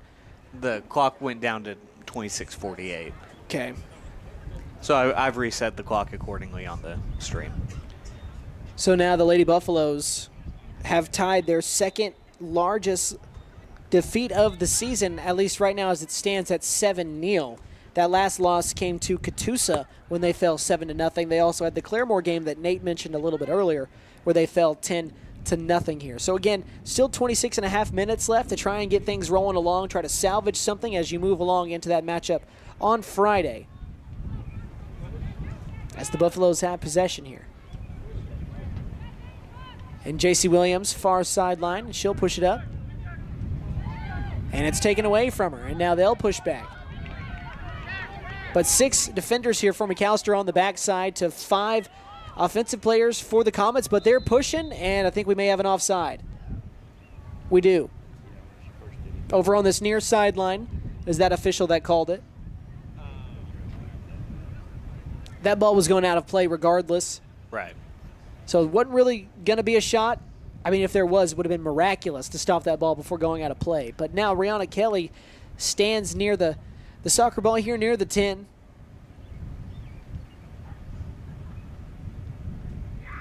And there's the swing of the leg from Kelley. It's near the 40 for the Bishop Kelley Comets. And a nice boot back down into the goal line area over where Gilbreth is at. And again, she'll just clear it. We're down to about 25 minutes left in this match. And the Buffaloes, again, less than 10 shots in this one. And I believe we're almost near 30 shots here for Bishop Kelley, if we're not there already. So we're exactly at 30 shots here for Bishop Kelley in this one, as we've got a foul on the pitch. It's going to stay here with McAlester.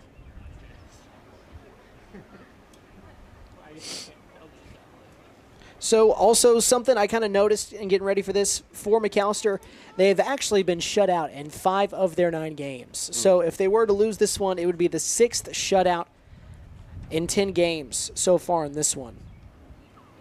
So, but again, a lot of time left, and they have it on their side of the field here. It's just they've not been able to get a lot of luck going along, and I do think we've got a foul against the Lady Buffaloes. Yeah. Looks like a Comet was shoved to the ground there.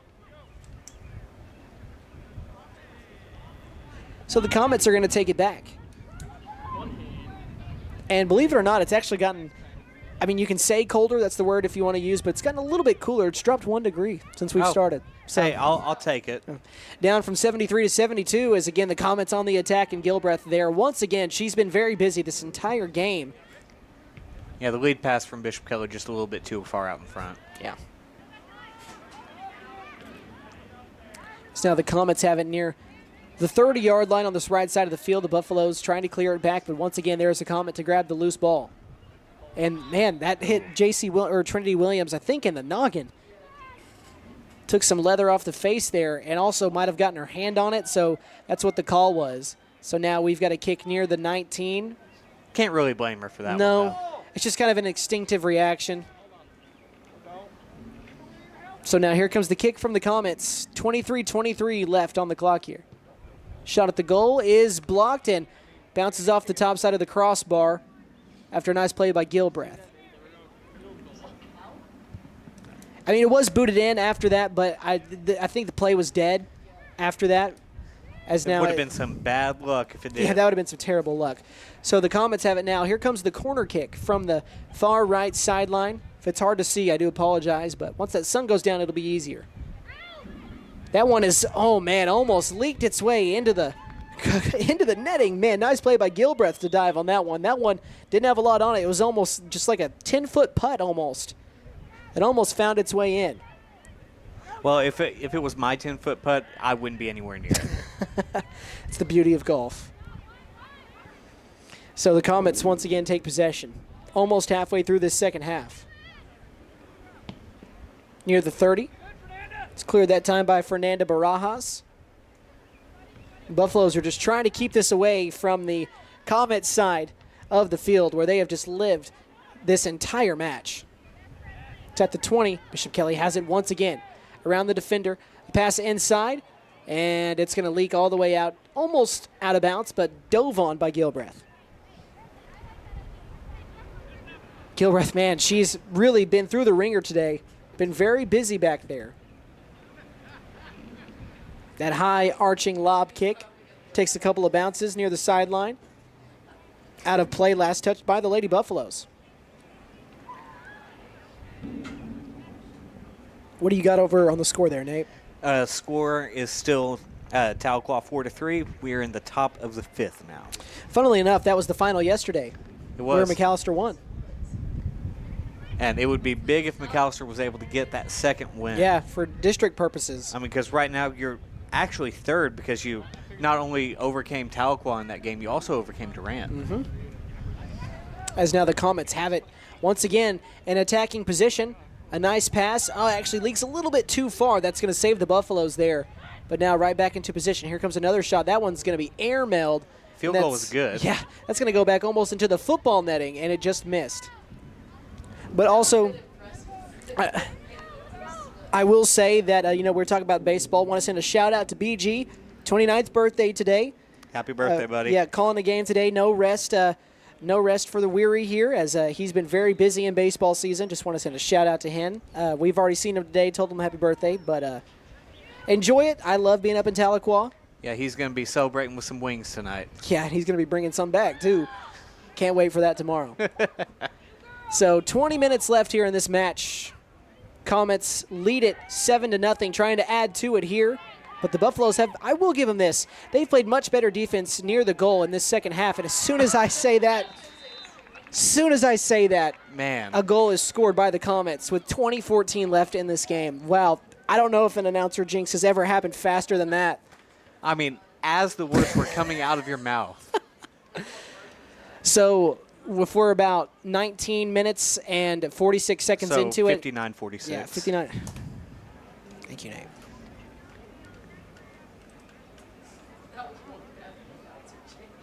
I know, that was really bad announcer jinx right there. I still stand by my point. They have played much better defense near the goal line here. Not nearly as many goals or shots on the goal here in this second half compared to the second half. I mean, that was just poor timing on my part, I will say. But ever since they scored 6 minutes in the first 40, they've scored just 2 here. And in 20 minutes since then, and there's still 20 minutes left in this half. So obviously things can change, but now they're just 2 goals away from a mercy rule. And ending this one and moving to 5-4 and dropping McAlester to 3-7. Again, this is a district game as well, so it matters a little bit more on that front. The Buffaloes right now looks like they're going to fall to 0-2 in district play, with the Comets moving to 2-0.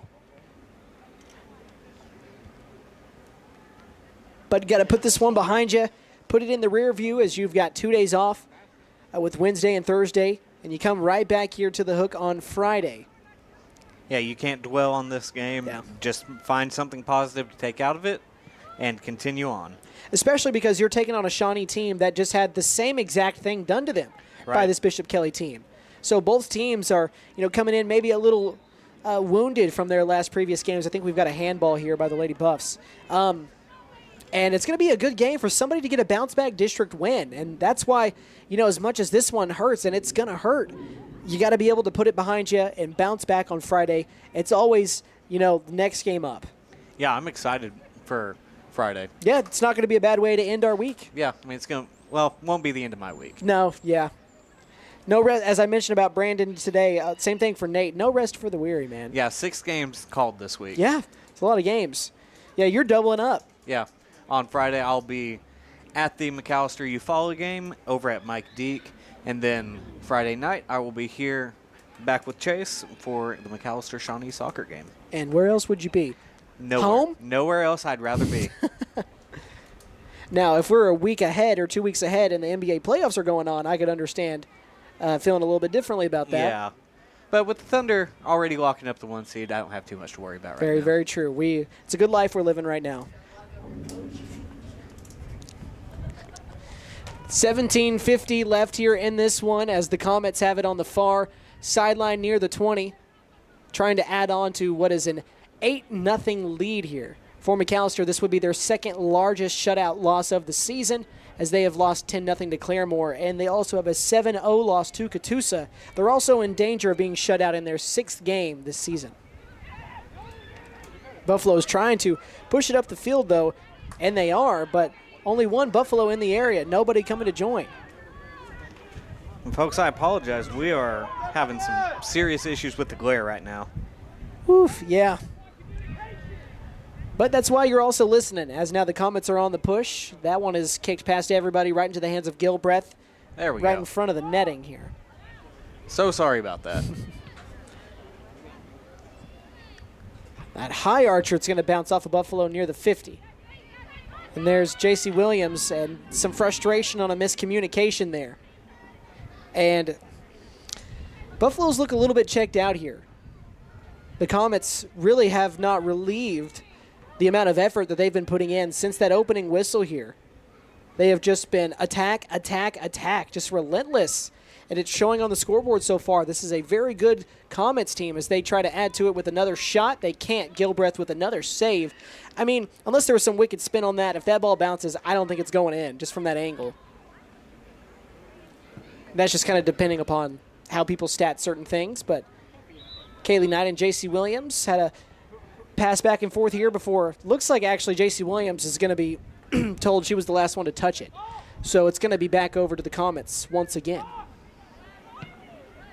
And Kelley, man, a nice little boot. Cleared that near the 45 from near the 5-yard line. Whew, almost taking one off the face that time. Looked like that was Natalia Molina. Almost wore that one off the dome, but it got out of the way. But the Comets, again, have it inside. For my football fans, they're inside the red zone here. And I don't mean football. We've got a substitution for the Lady Buffaloes here. I think, is that 23? Yes, it is. So Yuridia Molina has checked in. I believe she checked in for Natalia Molina. The Comets have it near the 10 here. Once again, out of play. I think that was Kaylee Knight who pushed it out. It was. A couple of names here that we'll call out for both sides, but we'll start with the girls. Kaylee Knight, a name you guys, specifically you and Brandon, called a lot this year for basketball. We did. She was one of the starters for McAlester basketball. Yeah, who, depending upon your thoughts going into the season, they had a pretty decent year, especially into the season. Yeah, I mean, winning 8 of your last 10 games after starting 0-10, that was very impressive. Yeah. And I'm excited to see what the future brings for that program. Yeah, Kaylee Knight was a big part of that, as you mentioned, a starter for Coach Bashirs. I mean, and a true defensive anchor. Yeah. Like if you look up defensive anchor in the dictionary, you're going to see a picture of Kaylee Knight. Right next to Andre Robertson. Exactly. And Lou Dort. And Lou Dort, yes. Lou's got a little bit of that three-point game in him now. He does. That's enough Thunder talk for now, though, as the Lady Buffaloes get another save. Katie Gilbreth dives on it. And now, folks, we're down to about the final 14 minutes of this one. Thanks for joining us. If you are here, we've got one more for you after this one. The McAlester boys are going to be taking on the Bishop Kelley Comets. And I'll get more into that storyline here once we get the second game started. Don't want to give too much of that away. But the Buffaloes, really great season so far. And again, we'll talk about that here in a little bit. As the Comets, looks like they're going to try and hold it out here. I mean, they would love to get another goal, as they've been plenty aggressive. But, I mean, this one is decided. So I'm interested to see how much more aggressive they are. I don't think that it's wrong to say that they've spent more time on their side of the field here in the second half than they did in the first half, which is funny to say because they scored 6 goals in the first half. Right, yeah. I mean, right now they're not really – I mean, they're maintaining possession of the ball. They're just not really attacking. Yeah. I don't think McAlester has had it for a full solid, minute and multiple possessions on their side of the field here in the second half. I mean, unless I'm forgetting. If we went back and looked at the tape, I'd be willing to bet you're right. But that just kind of shows you, records can be deceiving. This Bishop Kelley team comes in at 4-4, but, man, this is a tough team that's going to make some noise in the playoffs here. It's a tough ask for, a first-year coach like Todd and for what is, essentially a younger team that is still kind of gelling together here through what is just now the 10th game of the season. Season not over yet, of course, as we just started district play, but we are over halfway through it. And now J.C. Williams with it. An opportunity, maybe, if she can push it. She's going to have to go about 70 yards here if she wants to get a shot off. They're trying to stop her in her tracks, and they do right at the 40. And saved before going out of play. So the Comets take it back. And Williams looked a little bit gassed after that.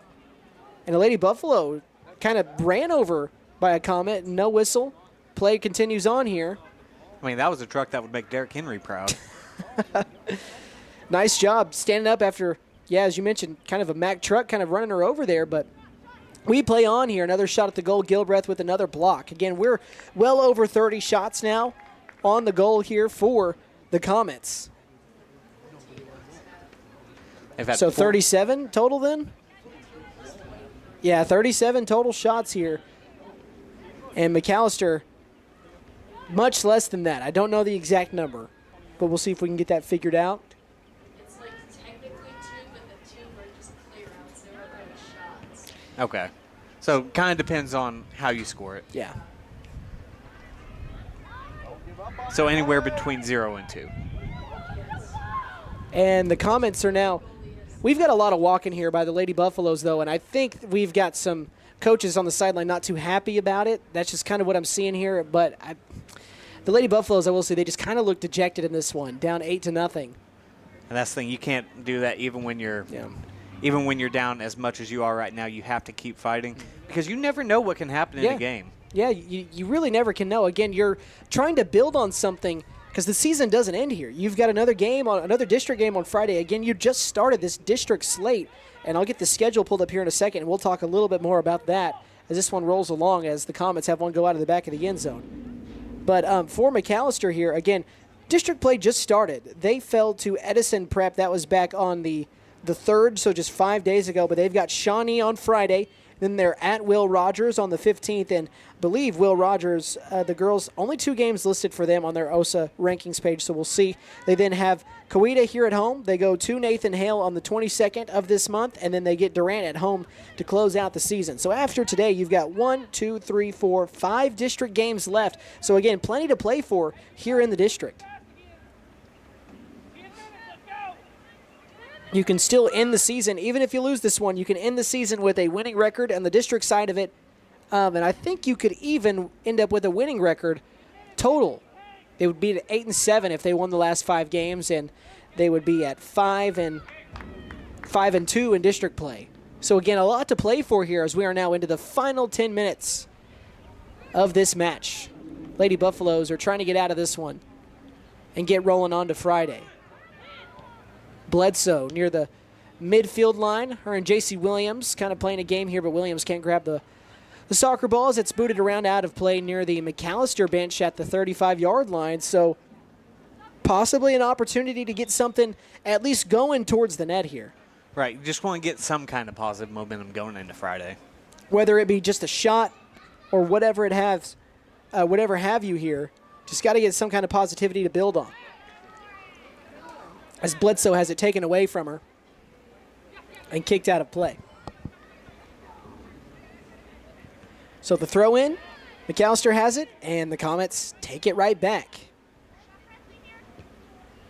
Up past the 50-yard line now. Over to the 30, down the sideline. Now inside the 10-yard line. I think we're going to have a shot here. No, a pass that is deflected out of play. Nice defensive stand by the Buffaloes.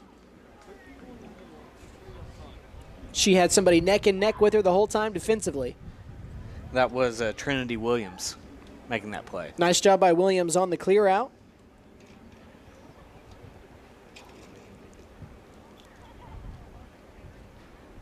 But now, for Bishop Kelley, they're going to see their win streak jump up to 5. They're now 5-4 on the season, 2-0 in district play.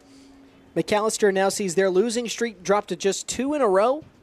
So again, they're 1-1 in their last 2 games. As that, I believe that was a corner kick. I was looking down, so I didn't see it. Yeah, it was a corner kick. Ended up going out of bounds. It'll be McAlester possession. So a throw-in from the corner of their own end zone. I believe it's Kaylee Knight on the throw-in to J.C. Williams, or vice versa. Again, both have red hair and ponytails with numbers that are pretty similar. And that is a high-arching, just kind of a little poocher that goes on way out of play to the track. Almost kind of like, a pooch punt, kind of maybe. Can't really think of another adjective for that, but one thing I will do really quickly is I've not done this yet is say thank you to our sponsors for making this happen, because me and Nate would not be here today or on Friday if it wasn't for all these sponsors that allow us to be here. Sam Wampler's Freedom Ford, Friesen Flare, Heat and Air, J&J Automotive, Davis Propane, Reagan Auto, La Tabascania, Lee Auto Sales, Wiley's Bespoke Jewelry, the PC Landing Zone, McAlester Auto Collision, Anchor Financial Services McAlester, JP All-American Outdoor Contracting LLC, and First Call Septic McAlester. So now, folks, final 7 minutes here of this 80-minute bout. Buffaloes are going to drop their 7th game of the year as Bishop Kelley's going to win their 5th.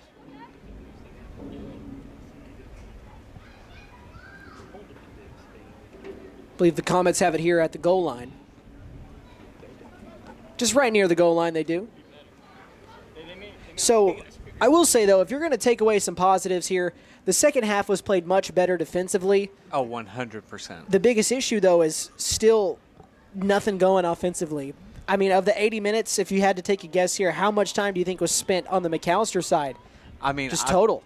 I feel like it'd probably be at least in the 60-minute range. It's low. They did not spend a lot of time on offense. So it's just, and I'm trying not to get too down because, I mean, they did play really good defense here in the second half. I mean, you still gave up 2 goals, but you gave up 6 in the first half. So I'm just kind of basing it off of that. Much less shots as well. It's just the last thing that it comes down to, though, is the time of possession, which really, from start to what is about to be finish, has been dominated by these Lady Comets, as now just kind of dribbling around in a circle. And finally, either Kaylee Knight or Taylor Williams just said, I'm done with this, and just booted it to the other side of the field. I think that was Taylor Williams. It was. J.C. Williams. Or J.C. Williams, yes. Taylor Williams, or Trinity Williams is the other Williams. I apologize, folks. You're thinking about Taylor Williams from McAlester girls basketball. I am, yes. I don't do McAlester nearly as much, so again, I do apologize. And now we had a Comet hitting the deck right over by J.C. Williams, but we play on. Now the Comets are on the attack once more, past the 30, and oh man, they've got a lane. Gilbreth coming out to get it, but it's booted past her, and luckily just rolls out of play.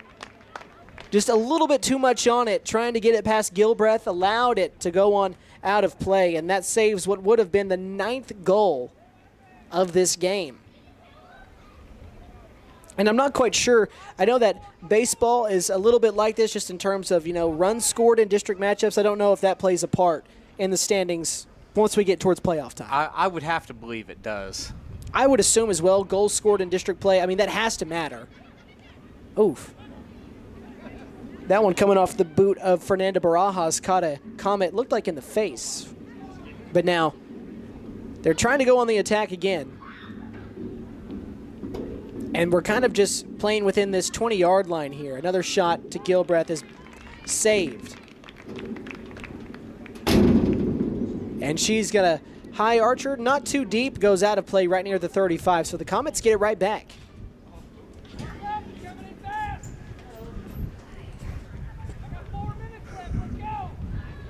Final 4 minutes of play here in this one. And these teams, they will not meet again, at least in the regular season. Obviously, things can change come playoff time if McAlester is able to make it to the playoffs. For Bishop Kelley, they're back in action on Thursday against Will Rogers, as that one leaks back behind the end zone. They also go to Coweta on the 14th. They then have Nathan Hale at Bishop Kelley on the 17th. They go, to Durant on the 22nd, and then they close out the season at home against Edison Prep on the 24th. So just a district slate left here for both the boys and the girls for McAlester. And again, we'll talk about the boys here in a little bit. A great season to start so far for Coach Bowie, Coach Eaton, and the Buffaloes, as they're 7-2 so far. As this is the kick from the Buffaloes here near the 50. We'll see if they go on the attack here. There's just not enough. There's just nobody really around. Every time we get to that point when the Buffaloes try to make a push, it's 1 against 5 almost every single time. And it is very rare that someone at the high school level, even the best players at the high school level, will be able to beat a 1-on-5. Yeah. You're talking like Ronaldo, Messi, Rooney type, Pele type things where exactly. You're scoring on that many people. You can't do it on your own. And we've got a foul here against the Buffaloes. I think it's J.C. Williams.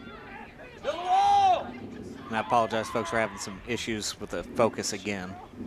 Hopefully once the sun goes down, that gets a little bit better. Build a wall! And we should have the sun go down here in about an hour. Here's the free kick. It's a high archer. Would have been good if it had gone through the goalpost, just in terms of it being a field goal, but the goal is way off. Right, the uprights. Yeah, the uprights. It's the better term for it. So now to the final 2 minutes of this one. About 6:45 real time right now. Don't think the boys' game is going to start right at 7. Maybe a little bit late. Just kind of depends on how warm-ups go. I know that we're going to try and get things started right at 7. So we'll see. We will see. We'll get it started as quickly as we can, but we don't have a whole lot of say in it, you and I. No, we don't have any say in it. Comets have it again. Back to the Buffaloes. It'd be pretty cool to have that kind of power, though. It would. It'd be awesome. And it's a 2v5. Once again, just nobody there offensively for the Buffaloes. Final 90 seconds now of this one as Gilbreth grabs it. I would assume the Buffaloes aren't going to be moving too quickly here. Going to try and just bleed this clock as much as they can, as that's booted right over to Taylor Williams, or J.C. Williams. I did it again. J.C. Williams, I beg your pardon. I'm sorry. near the 5 shot to Gilbreth. Again, the save. Man, Gilbreth, I know she's got to be tired. Plenty of saves here for her. Another shot on the goal. And she's going to boot it out one more time. And JC or Williams just does save it. Barajas trying to stop ball here, but a couple of dribbles around, kick to the end zone, into the corner, and just saved before going out of play. But Kaylee Knight is right there. And another shot on the goal. Once again saved by Gilbreth. Final 30 seconds of this one. So I think if you are going to take a bright spot, and I understand that 8 goals have been scored, but I feel like it would have to be Gilbreth. Oh, 100%. And really, like we were talking about earlier, the team defense in the second half. Yeah. Only giving up 2 goals after giving up 6 in the first. Yeah, it's been much better here as we have now entered the final 6 and 5 seconds. That's out of play, and that's going to do it. 1 second, and there it is. Oh, no buzzer. I was waiting on the buzzer there. No buzzer, but either way, this one has come to a close. The McAlester Lady Buffaloes, they fall to 3-7, 0-2 in district play after the 8-0 loss to the Bishop Kelley Lady Comets. All right, guys, so what we're going to do, kind of the same thing that you got back at the halftime mark.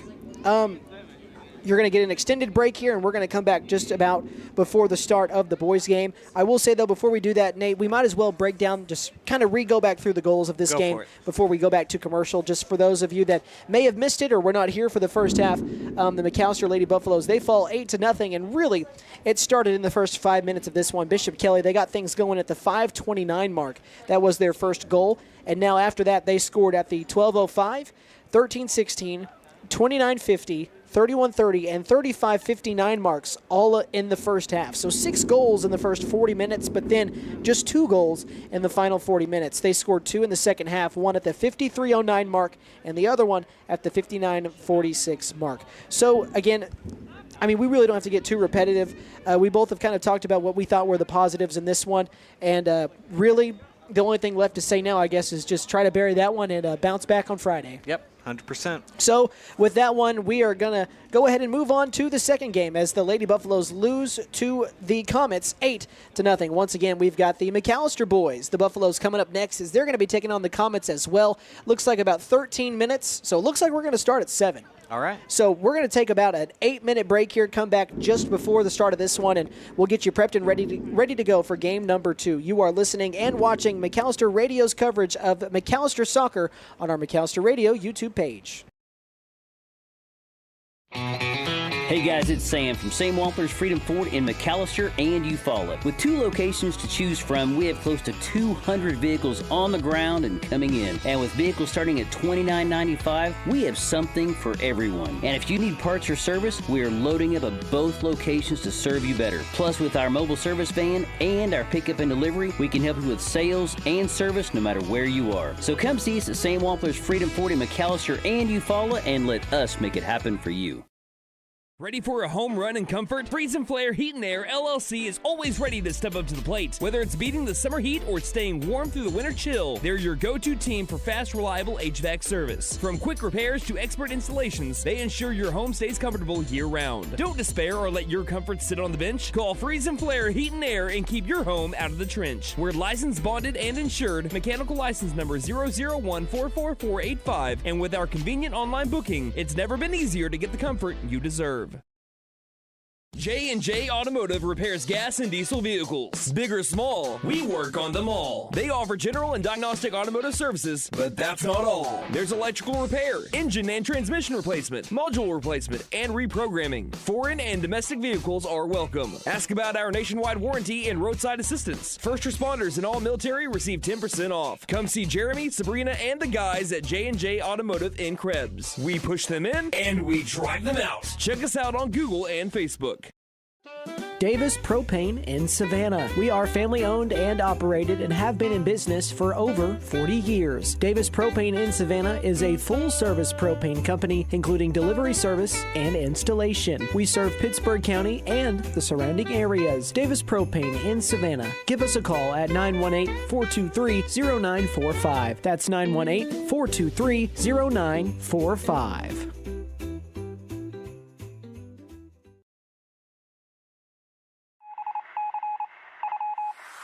Reagan Auto is a Reader's Choice Award winning automotive repair shop. We are currently searching for an automotive technician to join our team.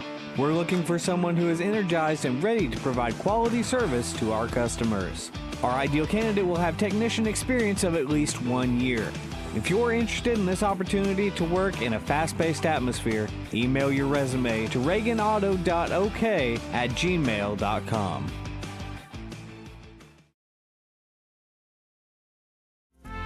La Tabasqueña Mexican Grocery and Restaurant is ready to serve you. We offer a full Mexican grocery store and a huge variety of herbs and spices that are hard to find elsewhere. There are fresh-baked Mexican breads to grab on the go and a full menu offering handmade tortillas, traditional authentic Mexican dishes, 3 leches cakes, and churros. Get it to go or grab a seat in our dining area. La Tabasqueña Mexican Grocery and Restaurant, 611 East Carl Albert Parkway, McAlester. Come see us.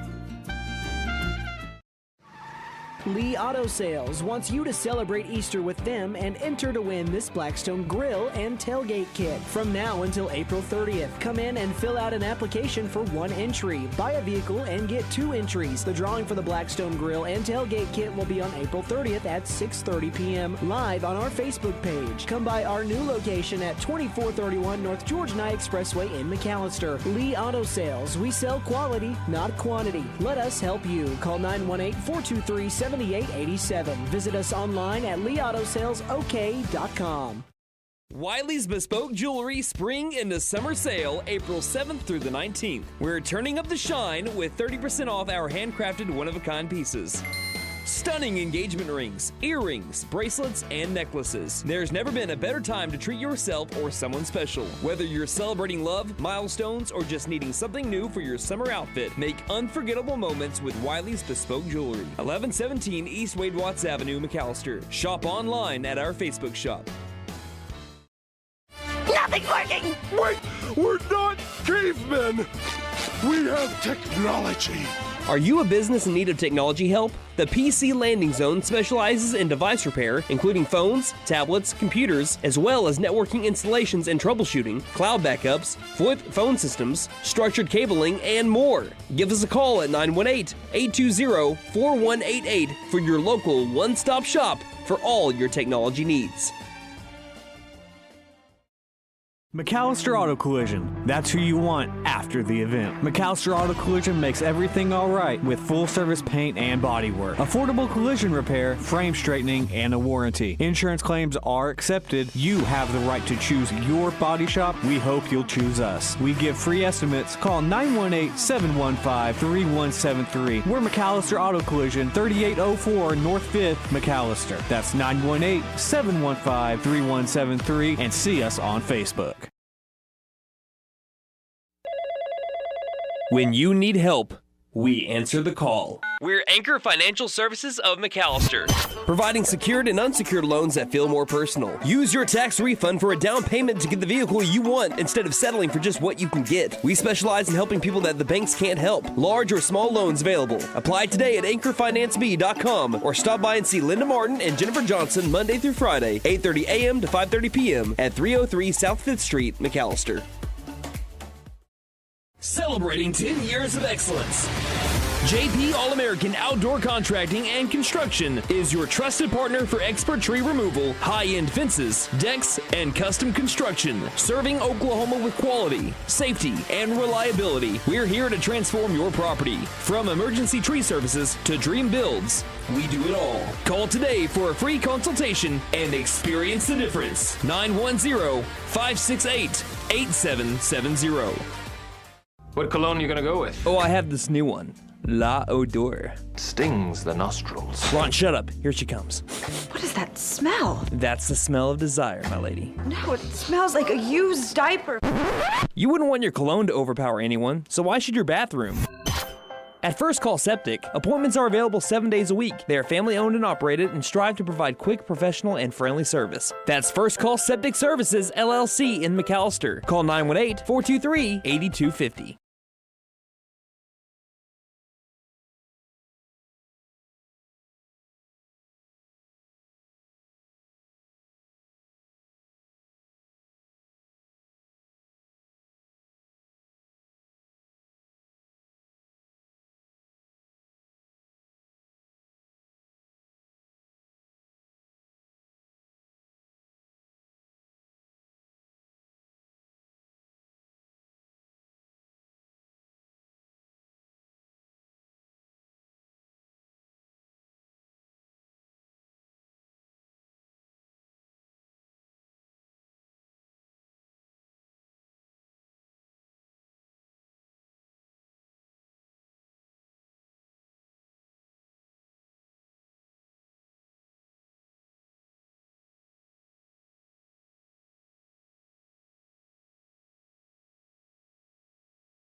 Welcome back to The Hook. We have now game 2 of 2 for the evening. Chase McNutt, Nate Brown joining you on the call here on the McAlester Radio YouTube page.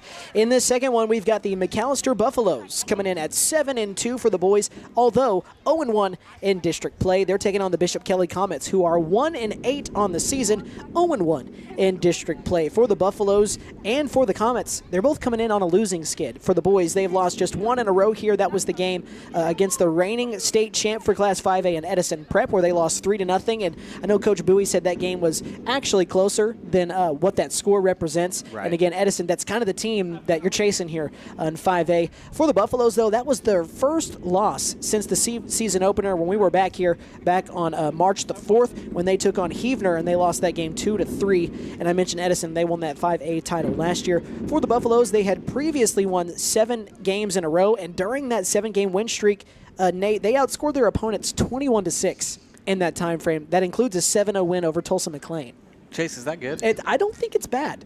That is their highest differential this season in terms of, or the highest differential in terms of their score and opponent's score and their most goals in a game this season. That Edison game was the start of district play, just as you heard us talk about for the girls. They're 0-1 in district play. They are tied also with Durant, Bishop Kelley, and Coweta, who are all 0-1 here in this district. Edison, Will Rogers, Nathan Hale, and Shawnee are all tied at 1-0. It's so funny how that's such a complete opposite of what football is, you know?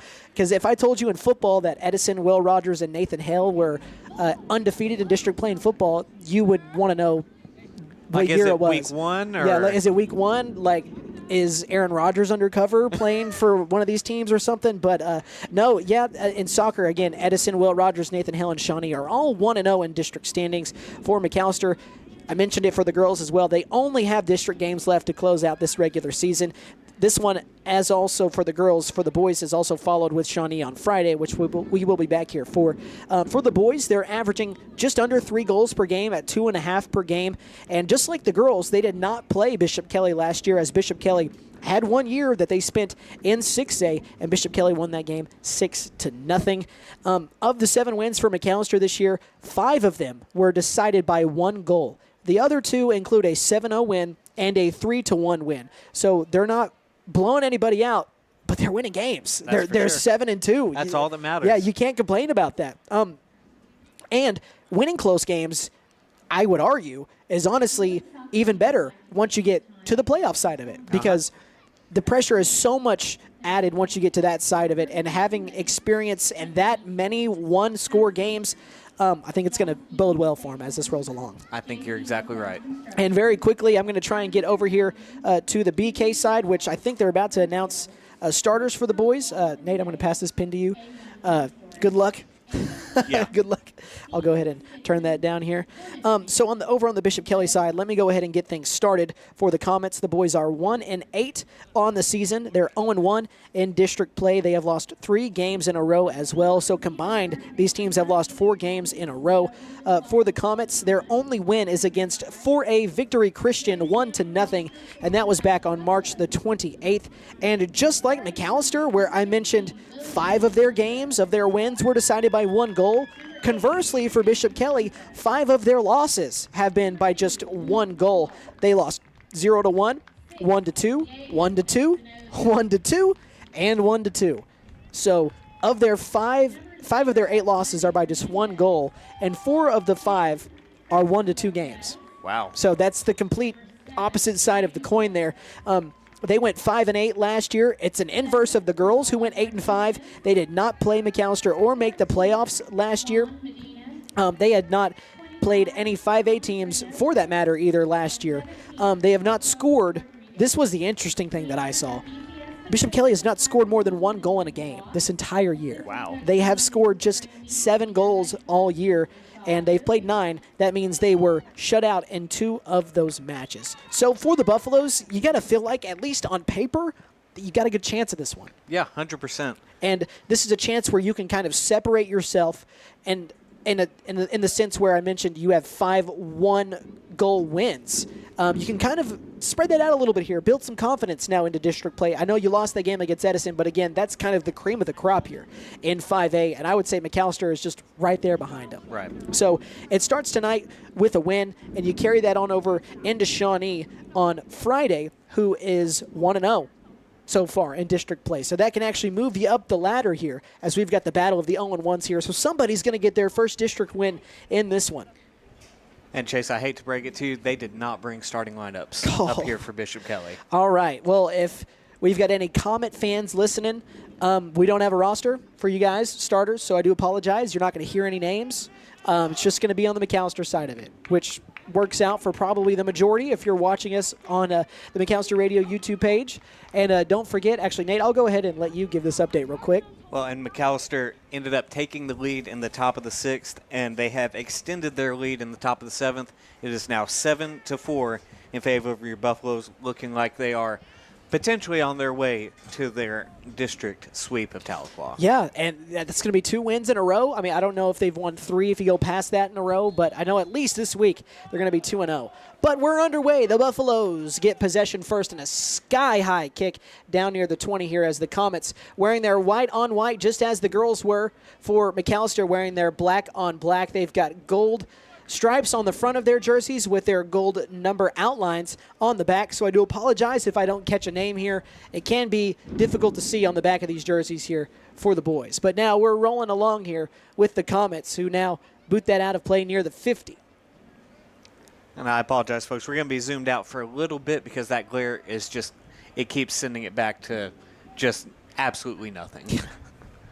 Lovely. Again, once that sun goes down, we won't really be dealing with that issue. But near the 50-yard line, we've got a header from the Buffaloes, returned again by the Comets. And for the boys here, I'm interested to see the staunch difference because for the girls, they spent majority of that last game, 70-plus minutes on the defensive side of the field. For the boys, who come in at 7-2, I'd just like to see the difference here just in the game style, see how much time they'll spend on each side. And so far, it's been the Comets with the possession for the majority so far, but again, we are just now rolling here. We're not even 2 minutes in at about the 38-40 mark here.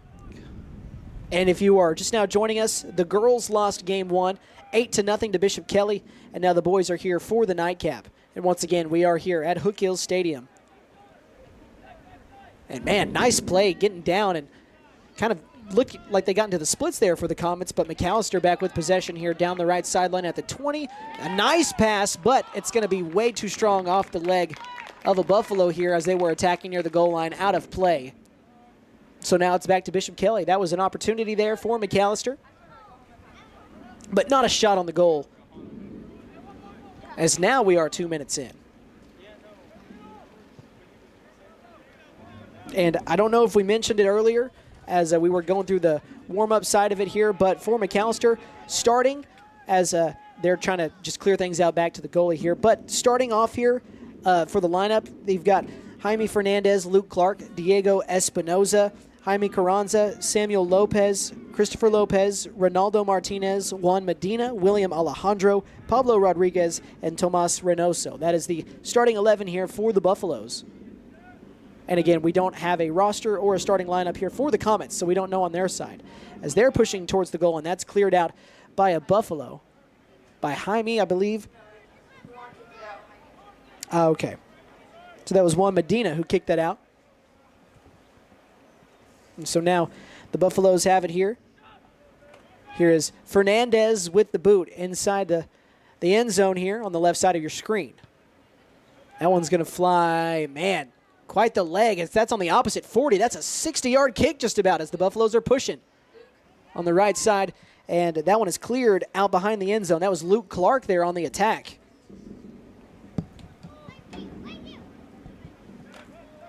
So now the Buffaloes have it in the corner. And actually it looks like now it's going to be Juan Medina going over there. And we're going to swap out one more time, actually. If that was 11, I think that's Ronaldo Martinez. We've got a high archer right here in the end zone. It's going to leak past to the opposite hash mark, but the Buffaloes still have it at the 10. The high boot at the Man, that was a good shot at the goal, but deflected. A nice play by the goalkeeper here for the Comets. That's going to stay with the Buffs. Really good shot at the goal, though. Really think that had a good chance of going in. And now we've got a corner kick.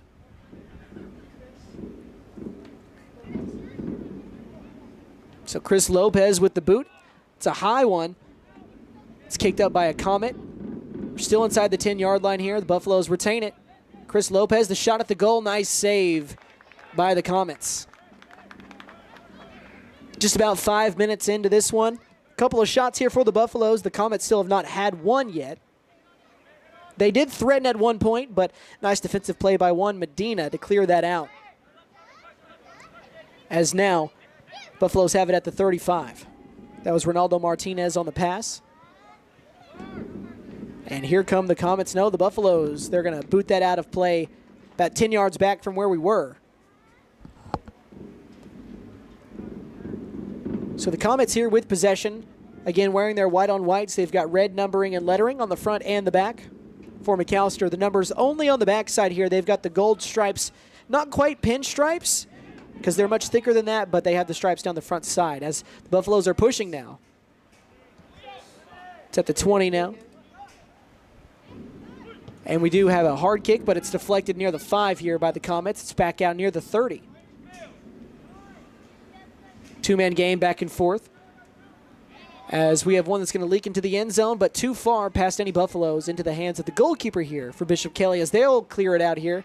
Sky high, not quite as far, though, as McAllister's, as now it's at the 50.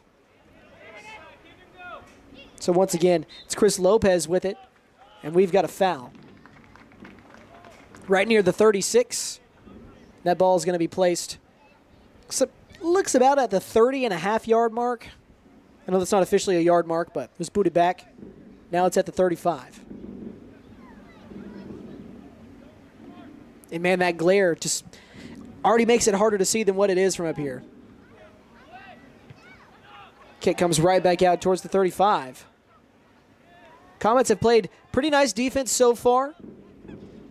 It's Diego Espinoza with it. It's back towards the 20. The Buffaloes have a man in position here, but offside. Almost had a lane there. We saw that a couple times as well in the girls' game. A fair share of offside calls, but that one gets the Buffaloes. Had a pretty nice look on the attack. And now Bishop Kelley slowly up the field here on the right side of your screen. And that one is going to be booted past everybody. And that ball is loose here, but coming up to grab it, man, goalie coming that far out to grab the ball can be dangerous at times, but that is a nice play by Jaime Fernandez. That's how we saw the Lady Buffs get scored on in that first game.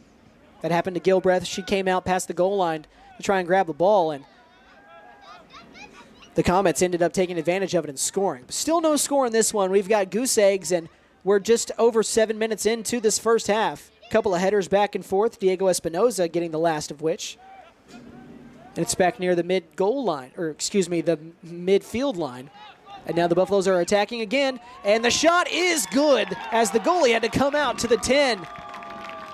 What a shot by the Buffaloes as that is at the 7:28 mark.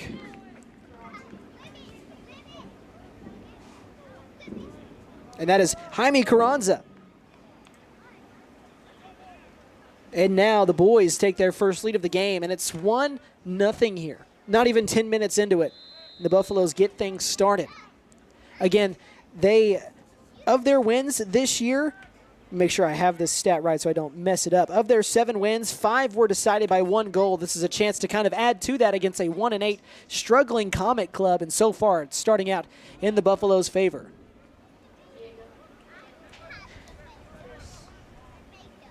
So some back and forth here between the Comets and the Buffaloes. It's on the far side near the 50. McAlester with possession. It's Samuel Lopez.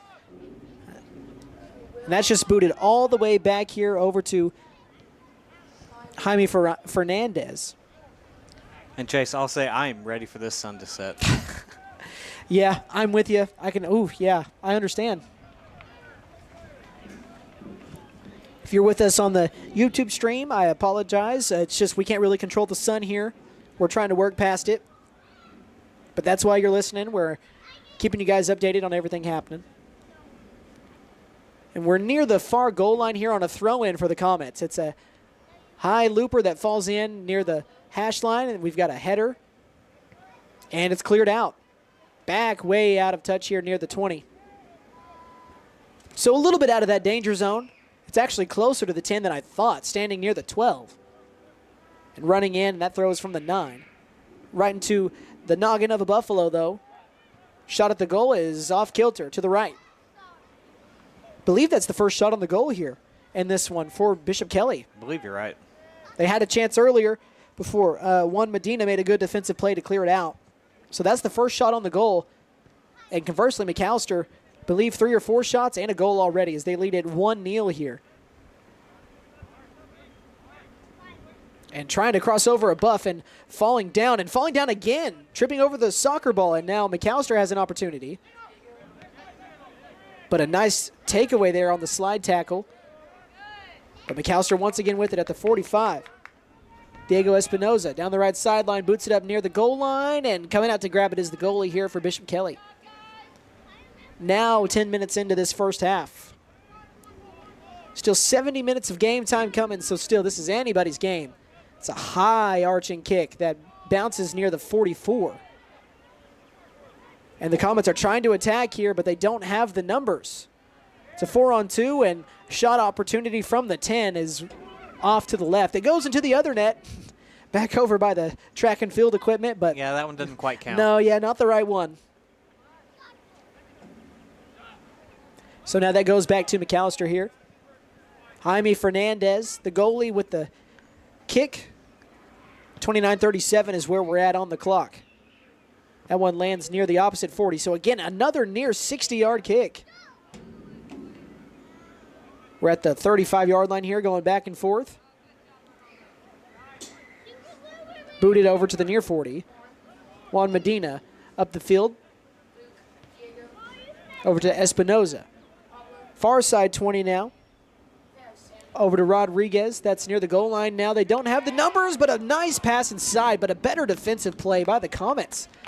Almost looked like they were setting up for a header right in front of the goal. So the Buffaloes, a nice attack there, just didn't get the payoff. Still lead at 1-0 here, though. If you take that opportunity, or if you get that opportunity more often than not, you're going to cash that in. Yeah. Just unfortunately did not go that time for the Buffs. But the fortunate thing is that they still lead 1-0 here. But Bishop Kelley again attacking, and we've got a whistle. I think we've got a foul here.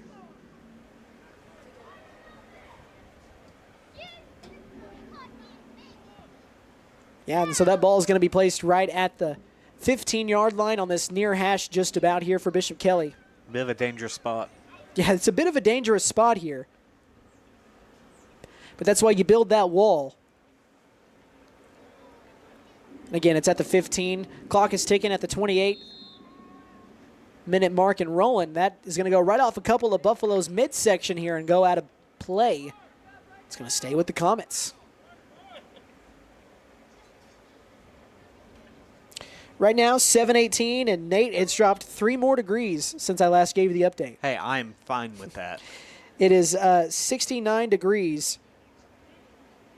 And I think it's going to keep dropping down into the 50s tonight, but not too cold compared to what we have had recently. So I can deal with 50s. I can deal with 50s as well, especially as somebody that likes to sit outside on the back porch at night and, and enjoy just being outside.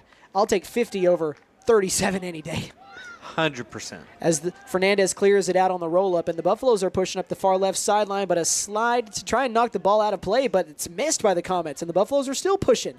They have it at the 40. Man, a good 2-man game is broken up, though, by the Comets. Trying to stop this run here.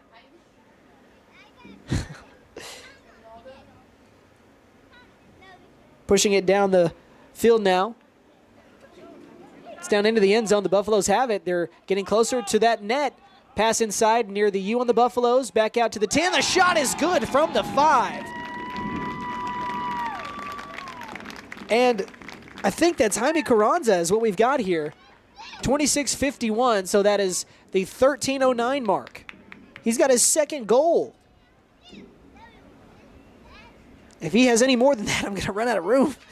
But which I probably should have more room than just 2 or 3 on my sheet, but we'll work on that. Either way, Jaime Carranza with his second goal as it's 2-0 here, Buffaloes. And still early on in this game. We're not even halfway through this first half. 26-50, and actually now counting, down to 26-45 left in this first half.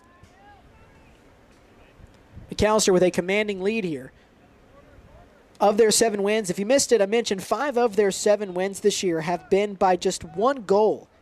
So they can kind of change that a little bit here. They do have a 7-0 win. That one was over Tulsa McLean. They also have a 3-1 win as well. And I, for some reason, did not put down who that one was against. So now the Buffaloes are chasing the loose ball near the 20 on the BK side, and the Comets just kick it out of play here. So out of touch, McAlester gets it back near the 20. Got a long ways to go, but helps when you're nursing a 2-0 lead here.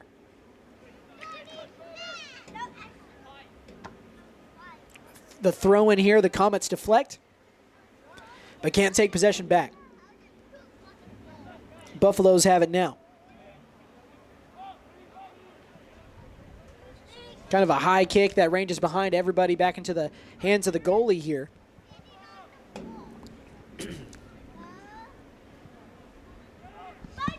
About 25 and a half left here in this first half.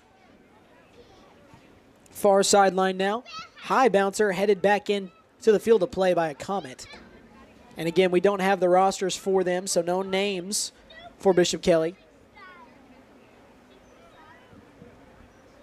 Near the 35-yard line, McAlester playing some nice defense, taking possession back here. They're going to try and push it up the field. Boot it towards the M logo and kicks it all the way back to the 25. They're just going to get it all the way back here to Fernandez, the goalie here for the Buffs. And the Comets now have a good look, a shot at the goal. Fernandez laying out for the save.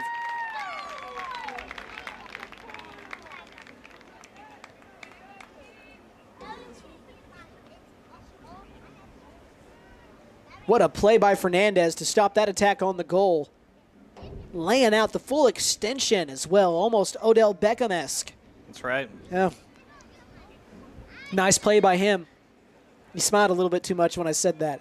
Is it because one of your best friends happens to be a Dallas Cowboys fan? Oh, no. And that catch was against the Dallas Cowboys? No, I was actually – that play always reminds me of the DJ Graham interception. Oh, I was there at that game, by the way. Oh. Nebraska 2021? Yes. Yeah, 2021. We had an offsides. That goal does not count. McAlester will get possession.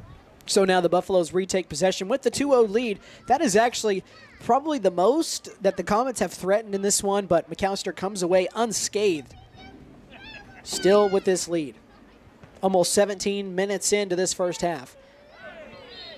And we've got a foul against the Buffs. On that deep kick. Looks like they got Christopher Lopez on that. And just a quick update on the McAlester-Tahlequah game. It's still 7-4 in the bottom of the 7th, but Tahlequah does have bases loaded. And now inside the goal line here, nice defense being played by the Buffaloes. I believe that's Juan Medina who takes it away once again. Another good defensive play by him.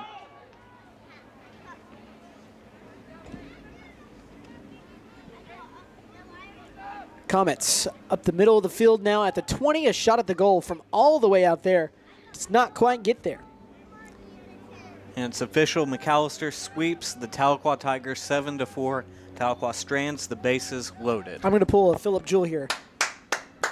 Love it. It's huge for baseball, for a team that we didn't really quite know what to expect this year, especially talking to Brandon. Some young guys, some unresolved pieces at pitching, but they've come together now, and they're multiple games over 500, if I'm not, incorrect. I'm pretty sure you're right. They're at least 3 games over 500. I think they might be 11-8, something like that, but a good season for the Buffaloes just hopefully keeps rolling along here. Because, again, as you mentioned, Nate, they swept the Tigers here in this district set on the home and home for Monday and Tuesday. Not a bad way for Brandon Green to spend his birthday. Absolutely. So, and like we mentioned earlier, he's going to be eating a lot of wings tonight. Yeah, and like I mentioned earlier, he's going to be bringing some back for us tomorrow. Oh, is he bringing you some back? Oh, he's bringing me back some tomorrow. We've talked about it. Let me guess, the Parmesan garlic? Yeah, easily. Comets try to get another shot at the goal, but a nice defensive play once again by the Buffaloes. And a high archer that's going to hit near the goal line, but headed out by the Buffaloes defensively. We've got a foul here.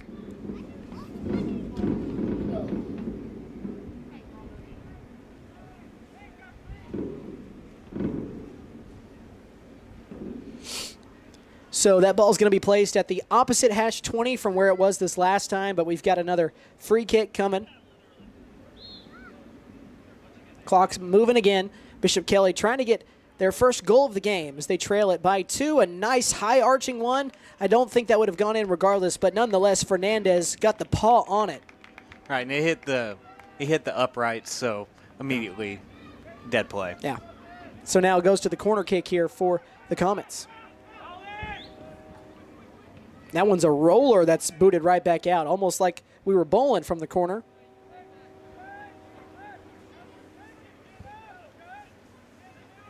So now once again it goes back to the Comets, this time a throw-in from, can't quite tell, it's near the goal line. A lob right into a herd of Buffaloes, but almost headed in. A recovery by the Comets, can't get the goal in as Fernandez just dives on it like a grenade. And he holds on to possession here. And no points here for the Comets. Or goals, I should say.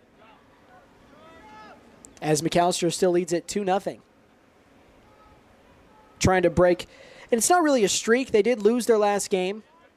But, I mean, they've won 7 of their last 8. But right now they're coming off a loss here. As the Buffaloes are trying to push it, but taken away by the Comets. And they're going to get possession. As I think they got a foul, actually, on McAlester just then. Looks like, I think Luke Clark is who they got, I think. Yeah, I think it was a kicking call. Yeah, he tried to kick the ball, kind of missed and got the body of the Comet near him, and that's what the call was. So now the Comets will bring things back. Up the right sideline again, trying to get just something here as they're being outscored 2-0, but 2-0 is much easier to come back from than what the McAlester girls dealt with in that game 1. So this one still in striking distance, but you would think that they would want to get something here in this first half. But this defense by McAlester has just been stingy, particularly Fernandez manning the goalie spot here. And we've got a lob near the 20. The Comets are going to try to advance it, and they do, but cleared. Back out of play. Nice defensive play that time by McAlester. I believe that was Reynoso. Nice play by Tomas Reynoso on the play. And it does look like that glare has gone way, way down here. Yeah, we're about to have sunset, so it's going to look a lot better here in just a few minutes. It looks much better here. I see that. Thank you guys for joining us that are joining us. And if you're coming over from the baseball game as well, thanks for joining us. Hopefully we can bring you another win that you just got to see from the boys. As, again, we talked about the McAlester baseball is just rolling along here. But the corner from the Comets got about 3 or 4 headers in a row before McAlester comes up with it finally. And the Comets do come up with it near the 50. And right now we're just kind of playing hot potato. This ball has been kicked high up into the air about 3 or 4 times in a row. It is loose now, and the Buffaloes come up with it. On the near side 40 up the sideline. Nice defense by the Comets, trying to take it back, and they do. And now they're on the attack. Pass inside on the hash. Cleared out by the Buffaloes. Great play defensively. Man, I've talked a lot about the defense from them, but McAlester has played some great defense so far in this one.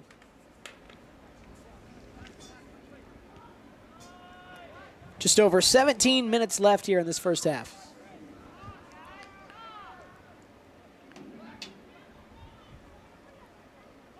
Comets are looking to break up a 3-game losing skid, as it's been a tough year for them. And we've got an offside call against the Comets as they were on the push. So Jaime Fernandez now comes out from his goalie spot. He's got the kick. And, man, he's been booting it 60 yards, and now he gets it from the 25. Let's see how far he can bring this one. See if he can put it into the net. I mean, with the same distance, this has got to bounce near the 15-yard line. So, I mean, he's got the leg.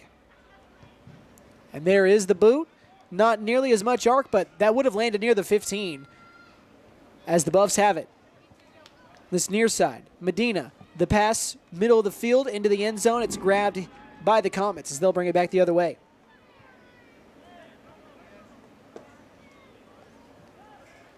Buffalo's again with it. Kind of a shot from the goal from the 20. That's what it looked like, but nice play again defensively by the Comets. Comets, they lost 8 games all of last year as they went 5-8. They've already lost 8 games here through 9 as they're again 1-8. Nice clear out by Fernandez as now we're coming back the other way.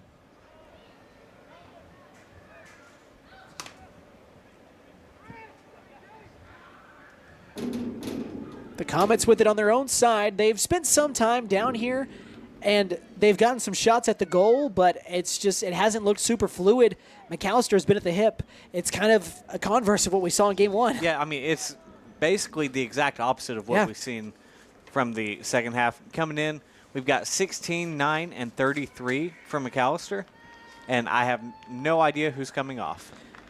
Yeah, we can't see the numbers. 17, 12, and 24. So Luke Clark, Pablo Rodriguez, and I don't have a 24 in the starters. That's Alex Dooney. So, yeah, Alex Dooney now. Came off. So he subbed in earlier. We did not catch that. Kyan Mills has checked in. Nick Salinas as well. And you said 33 as well? Yes. So I think that's Martin Jaimes or James. I'm not quite sure. Either way, he is subbed in now. As soon as we needed her in here for pronunciation. Yeah, she just leaves. left. Don't get me wrong, we are very grateful. Yes. Just as soon as we actually needed her. Don't worry, we'll tell Brooke about that tomorrow. Yeah. All right, that shot from the corner for BK leaks out of play. I believe it was last touched by a black shirt. It was. So now the Comets have it. No, McAllister has it. So my info was incorrect, but it looks like there was some indecisiveness from that corner official as well on the far side. So It looks like we will have a goal kick. So Fernandez once again here. See how far he can boot this one down the field.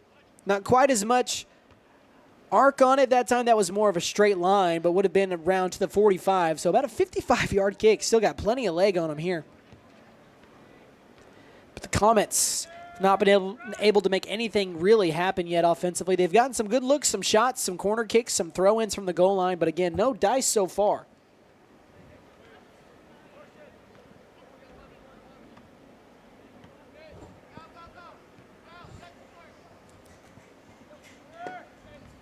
Up the right sideline now. The Comets fighting off a Buffalo here in the end zone, trying to push it back the other way, but intercepted. McAllister has it. Can't see who that is, unfortunately. McAllister trying to add to this 2-0 lead, looking for the hat trick here in the first half, but nice defensive play by the Comets. And they'll bring it back the other way.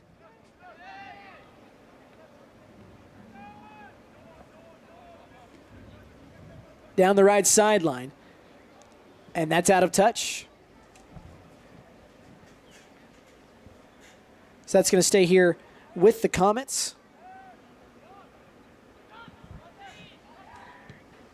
That's booted back near the 40-yard line. McAllister coming towards it. There is one Buffalo here that looked like number 10, but I think that's Christopher Lopez down there. Yeah, it is. But he can't get to that as that's kicked out by a Comet, and that's going to stay with McAllister. Good position here.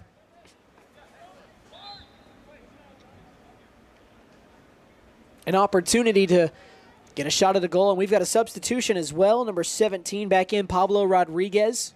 Didn't see who he sat down.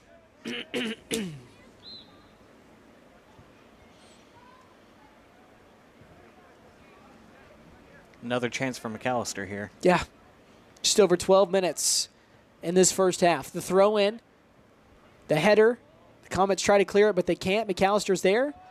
May have a lane. A nice pass. But there are plenty of McAllister men coming in to clear that up. Little back and forth from both 40s here as the Comets retain it.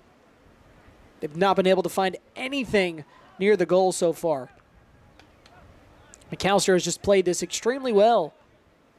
Played suffocating, relentless defense so far. Compile that with some high-energy offense as they've already scored twice, going for the third, and nice defensive play by the goalkeeper to come out and grab that one.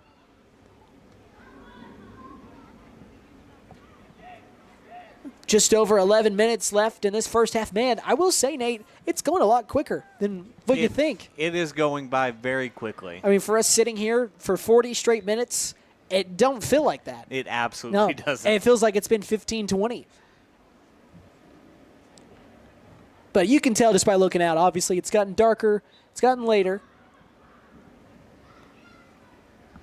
As it's continuing to drop temperature-wise, it's down to 68, but man, it's a great 68.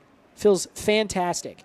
I'll tell you what, when it gets to halftime, I think I may take a little stroll outside or something. Right. I mean, it feels perfect out here right now. This type of weather is my favorite weather. We don't really get it in the fall, and that breaks my heart, honestly. And we've got a penalty. That one was way down in the box. Unless he was just on the outside of it, I don't know.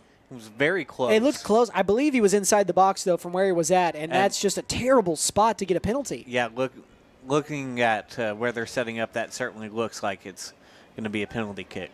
Yeah, so now a penalty kick for the Comets, I think, is oncoming. Yeah, I believe so. We have the officials' timeout signal now as they're getting ready to set it. Yeah, and we've got a penalty kick coming now from the 2-yard line. So Fernandez, he's got a tough task to do what he's continued to do, and that's block some shots, and he saves that one. Jaime Fernandez with a defensive play to hold it strong at 2-0. McAllister leads it here in this first half of play. Just 10 minutes left here. The Buffs are pushing. They're attacking offensively. The goalie comes out here for BK and cleans it up, though. Nice defensive play. Things are getting interesting here in the final 10 minutes. Buffaloes are going to try and push it here. The throw-in coming from Ronaldo Martinez. Near the goal line, it's batted up off the top of a head. Ronaldo Martinez, again, has somebody come behind him and try to take it from him, but he keeps it moving. He's going to pass it to the opposite half. A shot from out there is way left. I guess not way left, but just to the left of the goalpost there.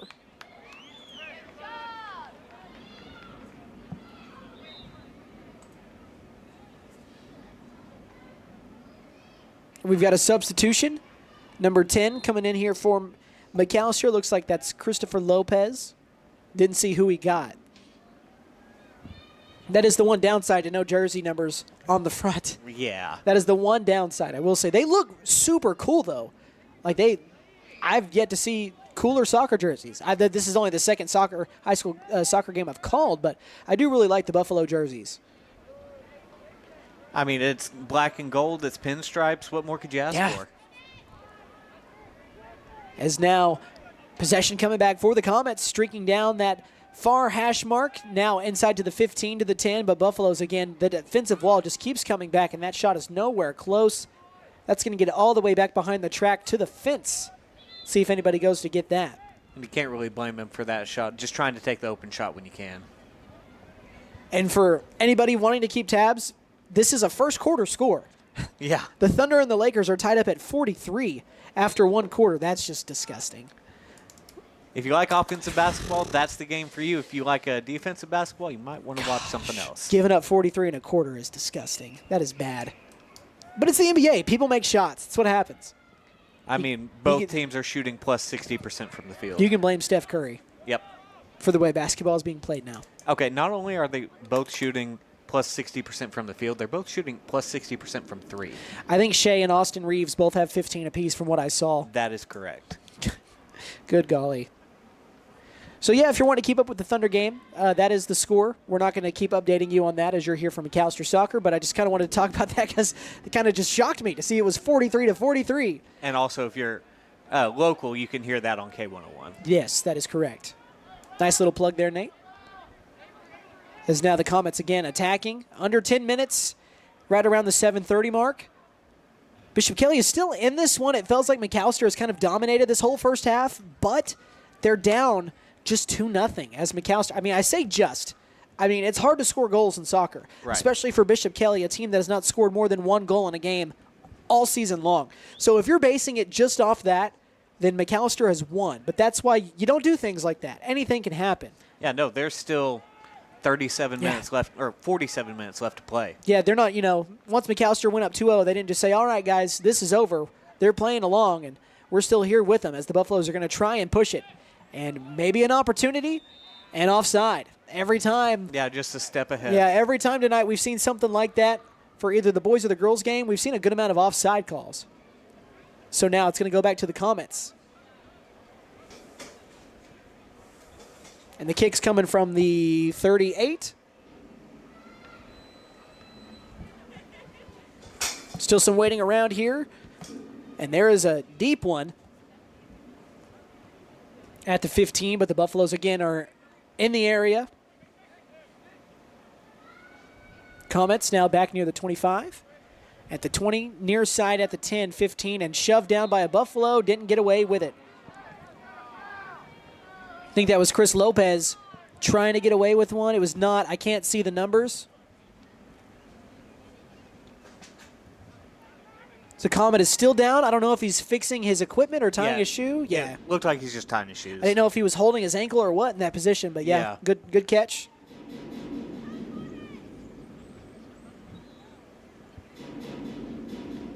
And we're going to have a free kick here in a second coming off the foul near the 17-yard line. The southpaw boot from the Comets, and that one takes a weird ricochet right through the goalpost. And as you guys can't see it, but my man Nate here did the signaling for me. That's a good field goal. 3 points. No, not really. That's not how that works. No. But the Buffaloes lead it 2-0 here. That would be an interesting wrinkle. That would be. It would be a really interesting wrinkle. Obviously, you'd see a lot more attempts on that. It's a lot harder to guard. Yeah, and you'd see a lot higher scoring in soccer. Oh, yeah. Fernandez with the pass over on the far side 10. Buffaloes are working methodically here. Comets clear out from the 50-yard line back down to the 30. And just some back and forth. This game has been controlled by the Buffaloes as they push it down the left sideline. Down to 5 minutes left here in the first half. Somehow stayed in play. And now it's out. And as Nate mentioned, we're now down to the 40 or the 4:40 mark here of the first half. So about 44 minutes left of play. And the Buffaloes, depending upon who you talk to, a 2-0 lead is commanding, and that's where they're at.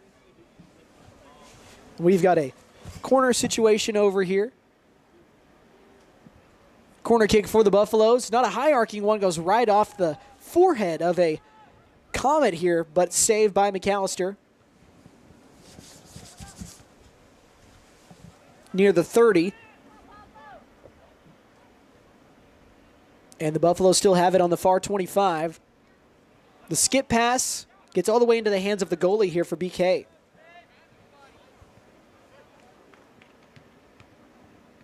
And a two-man game back and forth. Man, a nice little two-man game by the Comets. Created some space.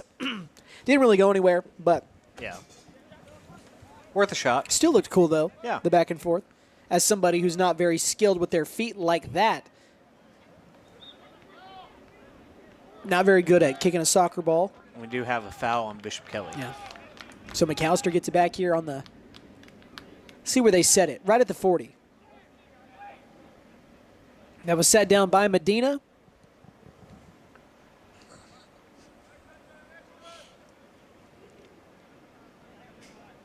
Can't quite see the number, but there goes the kick. Right to a Comet. Bishop Kelley near the McAlester 30. 3 minutes left here in this first half. McAlester still with that 2-0 lead. Courtesy of Jaime Carranza, who scored both goals. He scored them at the 7:28 mark and the 13:09 mark of this first half.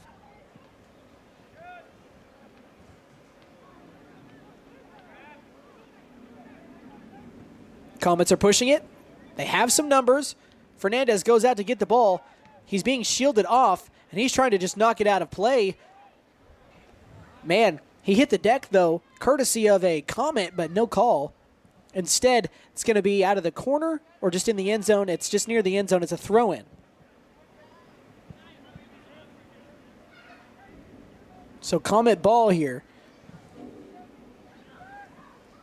Here's the throw-in, headed out by a Buffalo.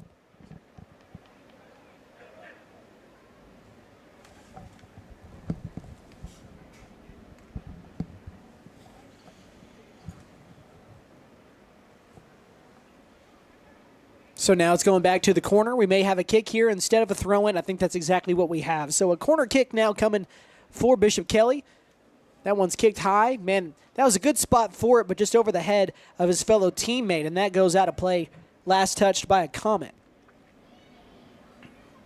Final 1:30 here of this first half. McAlester up 2-0 here in this one over Bishop Kelley.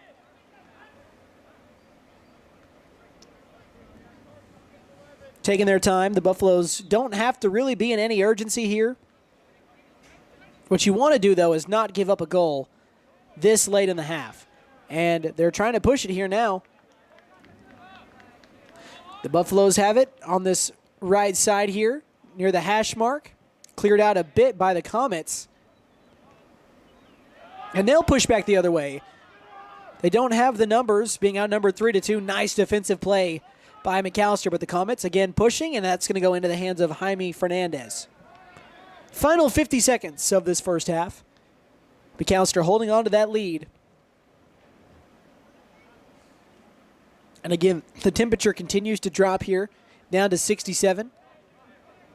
But a beautiful, beautiful night here in McAlester, down in southeast Oklahoma. Where else would you rather be? Not a single place in the world, my friend. Final 30 seconds of this first half. The Comets have a player tumble and hit the turf over near the 15, but the Comets keep possession here.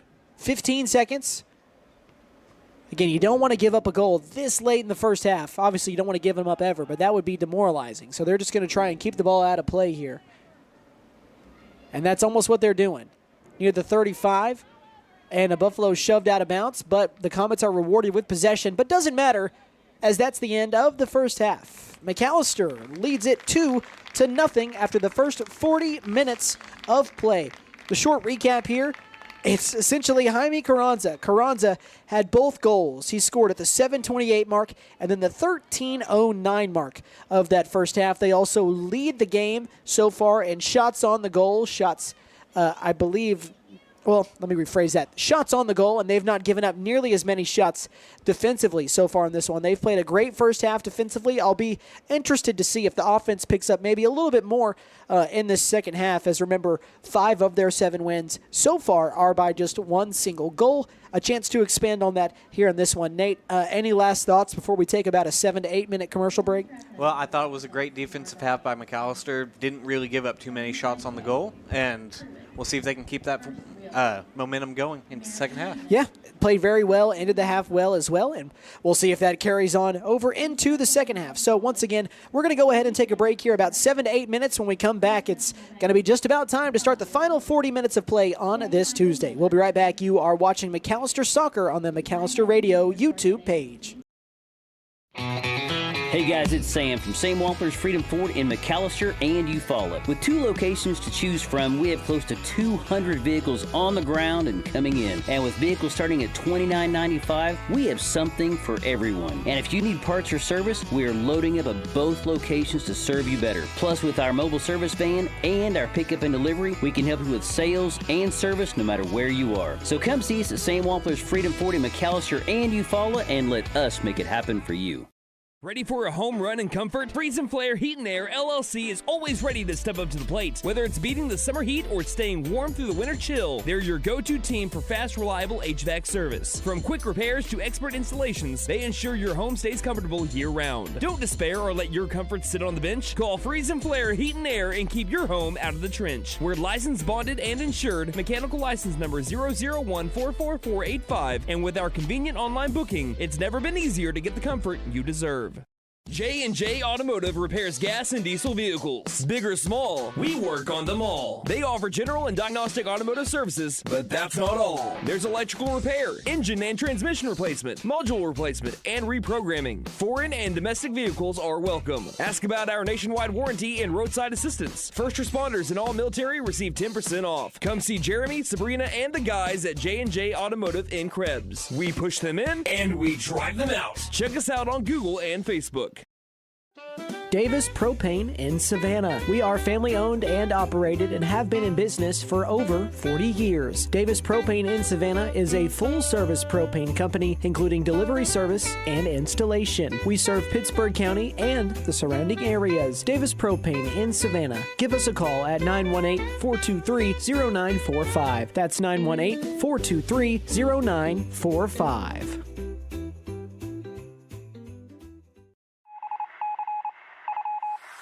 Reagan Auto is a Reader's Choice Award-winning automotive repair shop. We are currently searching for an automotive technician to join our team. We're looking for someone who is energized and ready to provide quality service to our customers. Our ideal candidate will have technician experience of at least 1 year. If you're interested in this opportunity to work in a fast-paced atmosphere, email your resume to reaganauto.ok@gmail.com. La Tabasqueña Mexican Grocery and Restaurant is ready to serve you. We offer a full Mexican grocery store and a huge variety of herbs and spices that are hard to find elsewhere. There are fresh-baked Mexican breads to grab on the go and a full menu offering handmade tortillas, traditional authentic Mexican dishes, 3 leches cakes, and churros. Get it to go or grab a seat in our dining area. La Tabasqueña Mexican Grocery and Restaurant, 611 East Carl Albert Parkway, McAlester. Come see us.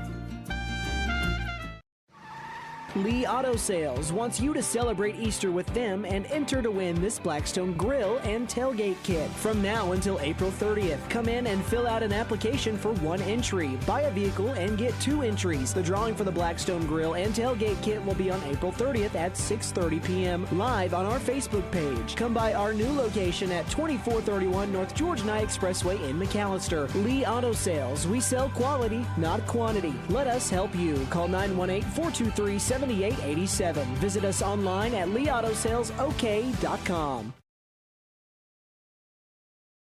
Wiley's Bespoke Jewelry Spring into Summer Sale, April 7th through the 19th. We're turning up the shine with 30% off our handcrafted one-of-a-kind pieces. Stunning engagement rings, earrings, bracelets, and necklaces. There's never been a better time to treat yourself or someone special. Whether you're celebrating love, milestones, or just needing something new for your summer outfit, make unforgettable moments with Wiley's Bespoke Jewelry. 1117 East Wade Watts Avenue, McAlester. Shop online at our Facebook shop. Nothing's working! Wait, we're not cavemen! We have technology! Are you a business in need of technology help? The PC Landing Zone specializes in device repair, including phones, tablets, computers, as well as networking installations and troubleshooting, cloud backups, VoIP phone systems, structured cabling, and more. Give us a call at 918-820-4188 for your local one-stop shop for all your technology needs. McAlester Auto Collision. That's who you want after the event. McAlester Auto Collision makes everything all right with full service paint and body work, affordable collision repair, frame straightening, and a warranty. Insurance claims are accepted. You have the right to choose your body shop. We hope you'll choose us. We give free estimates. Call 918-715-3173. We're McAlester Auto Collision, 3804 North 5th, McAlester. That's 918-715-3173, and see us on Facebook. When you need help, we answer the call. We're Anchor Financial Services of McAlester, providing secured and unsecured loans that feel more personal. Use your tax refund for a down payment to get the vehicle you want instead of settling for just what you can get. We specialize in helping people that the banks can't help. Large or small loans available. Apply today at anchorfinanceme.com or stop by and see Linda Martin and Jennifer Johnson Monday through Friday, 8:30 a.m. to 5:30 p.m. at 303 South 5th Street, McAlester. Celebrating 10 years of excellence. JP All-American Outdoor Contracting and Construction is your trusted partner for expert tree removal, high-end fences, decks, and custom construction. Serving Oklahoma with quality, safety, and reliability. We're here to transform your property. From emergency tree services to dream builds, we do it all. Call today for a free consultation and experience the difference. 910-568-8770. What cologne are you gonna go with? Oh, I have this new one. La Odeur. Stings the nostrils. Ron, shut up. Here she comes. What is that smell? That's the smell of desire, my lady. No, it smells like a used diaper. You wouldn't want your cologne to overpower anyone, so why should your bathroom? At First Call Septic, appointments are available 7 days a week. They are family owned and operated and strive to provide quick, professional, and friendly service. That's First Call Septic Services, LLC in McAlester. Call 918-423-8250.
Welcome back to The Hook. It is now time for the second half of game number 2 here as the McAlester Buffaloes and the Bishop Kelley Comets are in a game that is technically, I guess, close, but not really in terms of soccer. McAlester leads it 2-0 as the Black Shirts retake the field here. They're going to be going right to left here in the second half. Conversely, Bishop Kelley is going to be going left to right to get things started. Yep, you are exactly right.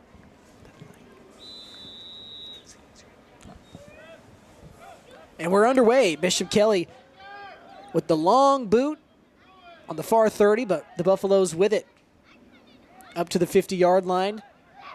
Let's see if they try to push here or play things slow. They're going to try and push, but nice defensive play by the Comets.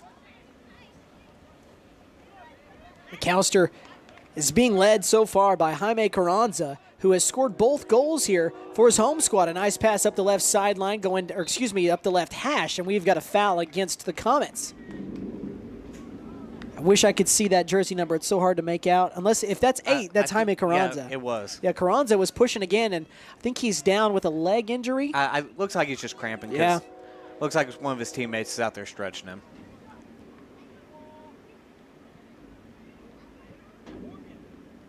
Yeah, he's good. Good to see that Carranza's okay. Hopefully it is just a cramp. Keeps messing, though, with that lower right calf. Doesn't appear to be limping, so I'm willing to bet he's okay. Yeah. Also, breaking news, Isaiah Hartenstein just hit his first 3 of the season. No, he didn't. That's what it looked like. They showed him after a 3-pointer was made. It might not have been him, but I thought it was him. And here's the free kick. Man, right off of a Comet from the Buffaloes. The follow-up is through the uprights.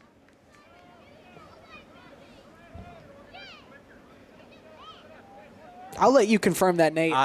I'm checking that right now. Sorry, folks. We do have the Thunder game in the background. Oh, no, that's what it was. Okay. He rejected someone at the rim. Oh, okay. I saw the 3-pointer, and they showed Hartenstein. I was like, no way he just hit his first 3 of the season. Oh. Who do we got over here in the corner? I can't quite tell, but we've got a corner kick for the Buffaloes. It's one on the ground. It's a roller near the 5 out to the 10. Booted back the other way. The Comets, they don't have the numbers, but they're going to try and roll along with it. McAlester doing very good to get back defensively here.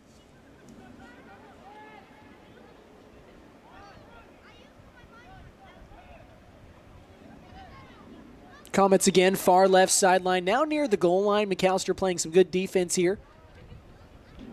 It's booted back near the 20-yard line. A shot from the 20, deflected by a Buffalo. And McAlester comes back the other way, up this left sideline. I think that's Jaime Carranza with it. He throws it up ahead. Or kicks it up ahead, I beg your pardon.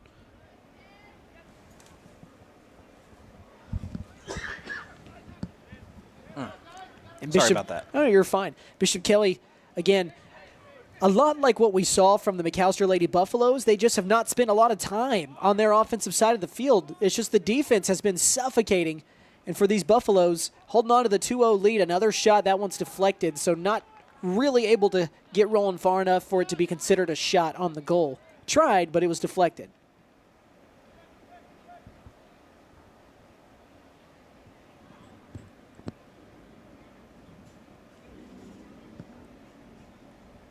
Looks like we'll have a Bishop Kelley corner kick here on the far side.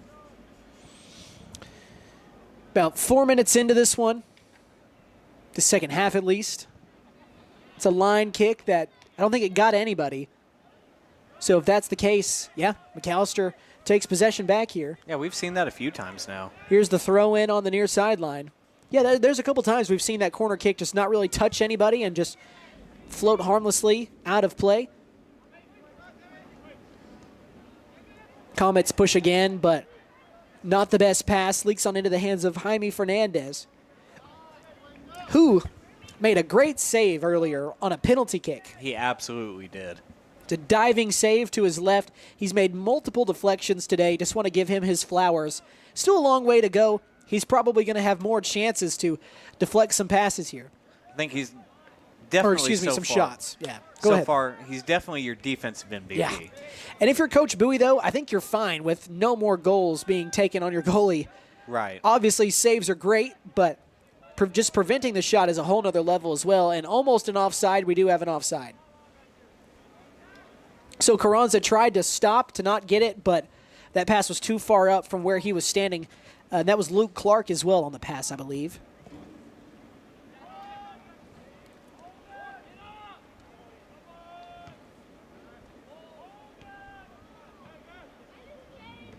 Comets now at the 35 down the right sideline. A pass to the hash and back to the 30.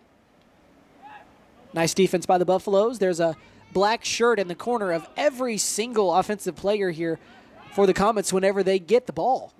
And that's booted out of play, last touched by, I think, a Comet. Yeah, it was. Yeah. It looked like it was an entry pass, just went awry. So we have a substitution as well. Again, can't quite tell who was coming off. I believe that was number 12. It's Luke Clark, and Kyan Mills came in for him right here on the 50 on the near sideline.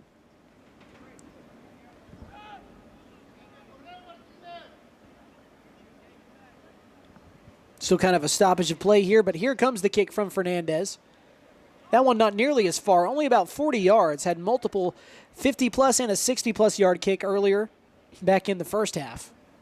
But now McAlester right sideline, Buffalo shoved down, and we finally do get a foul call against a Comet. It's been a lot of those shoves that have just been let go today.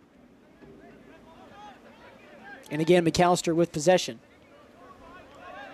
Near side 30. And that's Mills getting tangled up with a couple of Comets. They take it away, but throw it right back to a Buffalo. And the Buffs will push it. But again, nice defensive play to just kind of clear out. Both sides have been pretty good at some clear out kicks when the other team is pushing. They kind of just stymie that opportunity.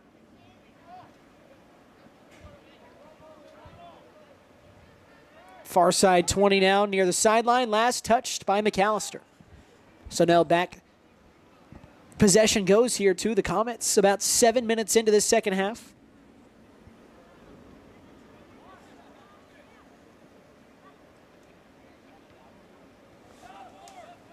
So the Comets with it now. Far sideline. Out of play, back once again. McAlester with it, and they'll try to push it back. Let's see if they can add to this lead here. Their first goal came within the first 7.5 minutes of the opening, I guess, whistle here back in the first half. They then scored 6 minutes after that at the 13:09 mark. And about right now, what, about the 47:20 mark, I think, something like that? Yeah. Yes. Sorry, I had to do some mental math there. No, that's the worst part about it, is doing that mental math.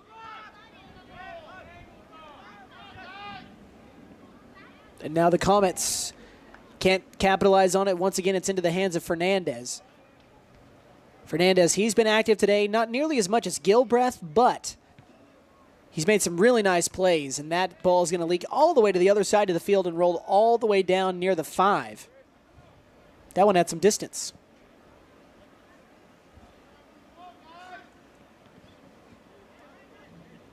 Near the 45. It's Pablo Rodriguez with it here on the near sideline. He'll boot it back to Mills. Mills to Rodriguez. No, it's kicked back to him, and he tries to clear it once again, and the Comets are able to knock it back. And McAlester has possession near the 42. Closer to the 45 now. Maybe. I can't see it. He's right in front of the bench for the Buffaloes. And with that throw-in, that was number 7, Samuel Lopez. Near the 25, the boot on this left side. Kyan Mills going to get it. Can he beat the goalkeeper? He cannot.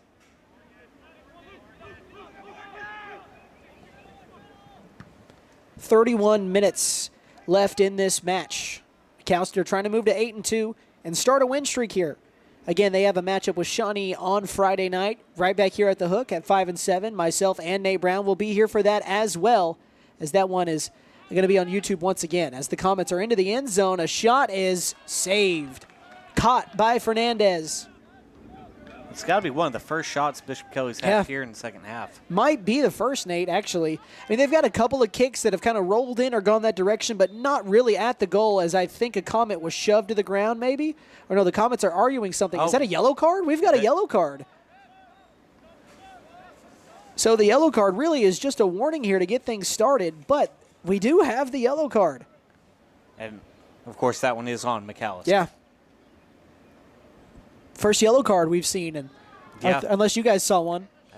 We might have on a play against the goalie, actually. And Alex Dooney is coming onto the pitch here. Let's see who he subs in for. Unless he's just filling an empty spot. I think that's what he was doing. I think someone might have already come off. Yeah, we just didn't see it. And here is the free kick at the goal, and it's blocked by a Buffalo on that first line of defense. Doesn't even get to Fernandez. They built a wall. That's quite exactly what they did. So 30 minutes left in this first half, or the second half, I beg your pardon, As McAlester still holding on to a 2-0 lead. It's been a while, though, since they've been able to capitalize points. Again, their last goal came at the 13:09 mark of the first half, and now we are 10 minutes into the second half. So about 37 minutes from their last goal. Some quick math, I hope it's correct, as that's booted way out of play on the left side of your screen.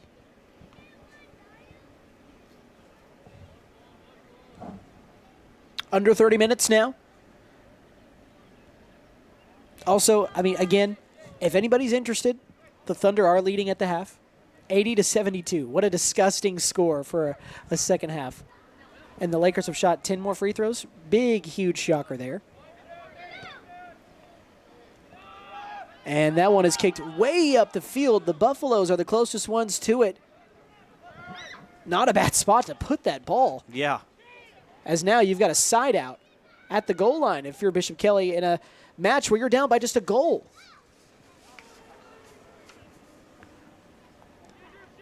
Well, 2 goals. Yes, I was thinking about scoring there for some reason. I don't know why. But you're down by 2 goals, not just a goal. One gets you closer.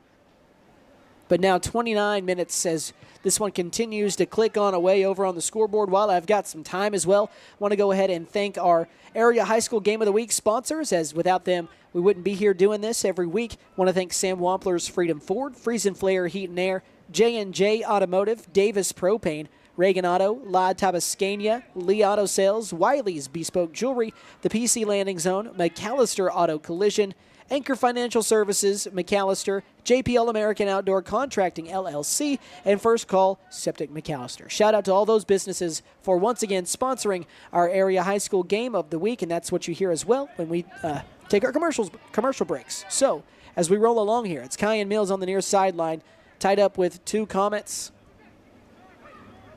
They're trying to really just play keep away. Alex Dooney now with it, and he has a breakaway at the 10, and he's just going to boot that out of bounds behind the goal. Looks like he might have rushed that shot. I think he did. I think he thought he had less time than what he did. He definitely had more time than what he thought. Just kind of pulled that a little bit left here as that one was off kilter. But it doesn't really hurt you. It was a good attempt. Yeah, it doesn't hurt you as you already lead by 2 goals. If you were maybe trying to tie it up or get back into it, maybe that's one you look at as a missed opportunity. But you don't feel as bad about it here again with that 2-goal lead. We do have a substitution in for the Buffs as well. Yeah, that's one you might just go back on film and say, okay, we can do this a little bit better, and then move on to the next play. And now the Buffs on their side of the field pushing it up.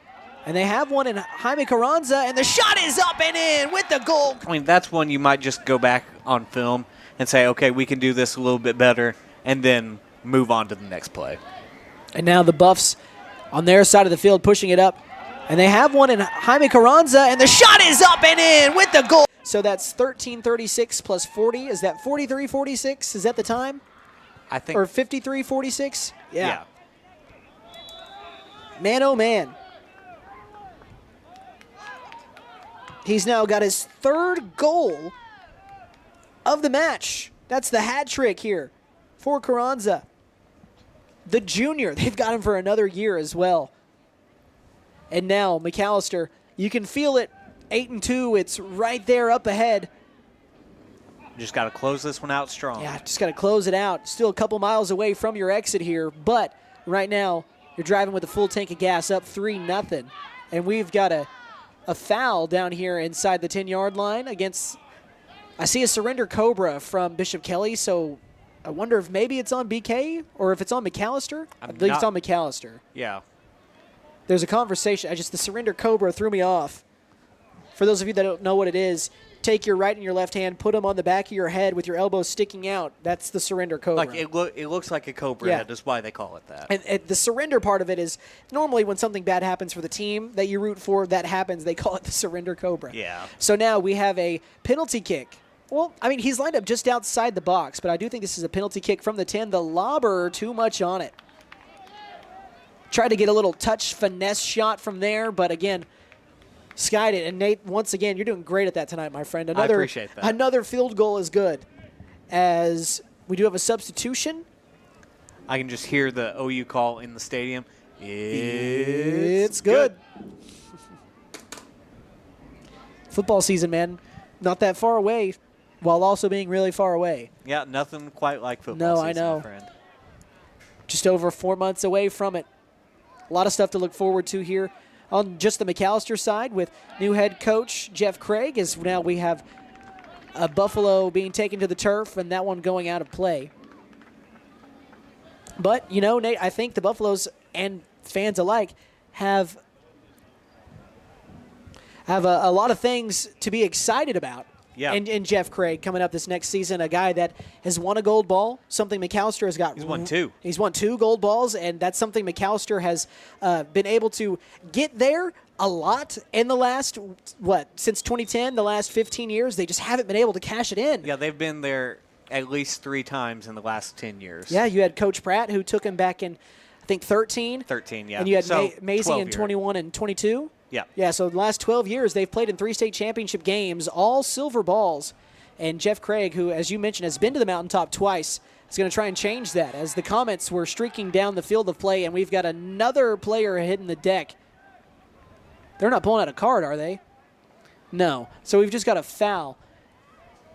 It's just outside the penalty box. It looked like, I believe, that's got to be the only thing that Bishop Kelley would be upset about. Yeah, I mean, it's just a few feet away from the penalty box. Yeah. And Alex Dooney getting ready to check back in once again for the Buffaloes. That's kind of his role here.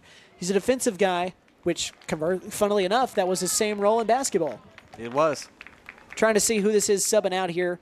Can't see until he turns his back, though, and he's gone. So I don't know who he subbed in for, but he cleared that little kind of that black tarp that hangs over that And it looks like bench for McAlester Soccer. The clock stopped, so we have an official timeout here.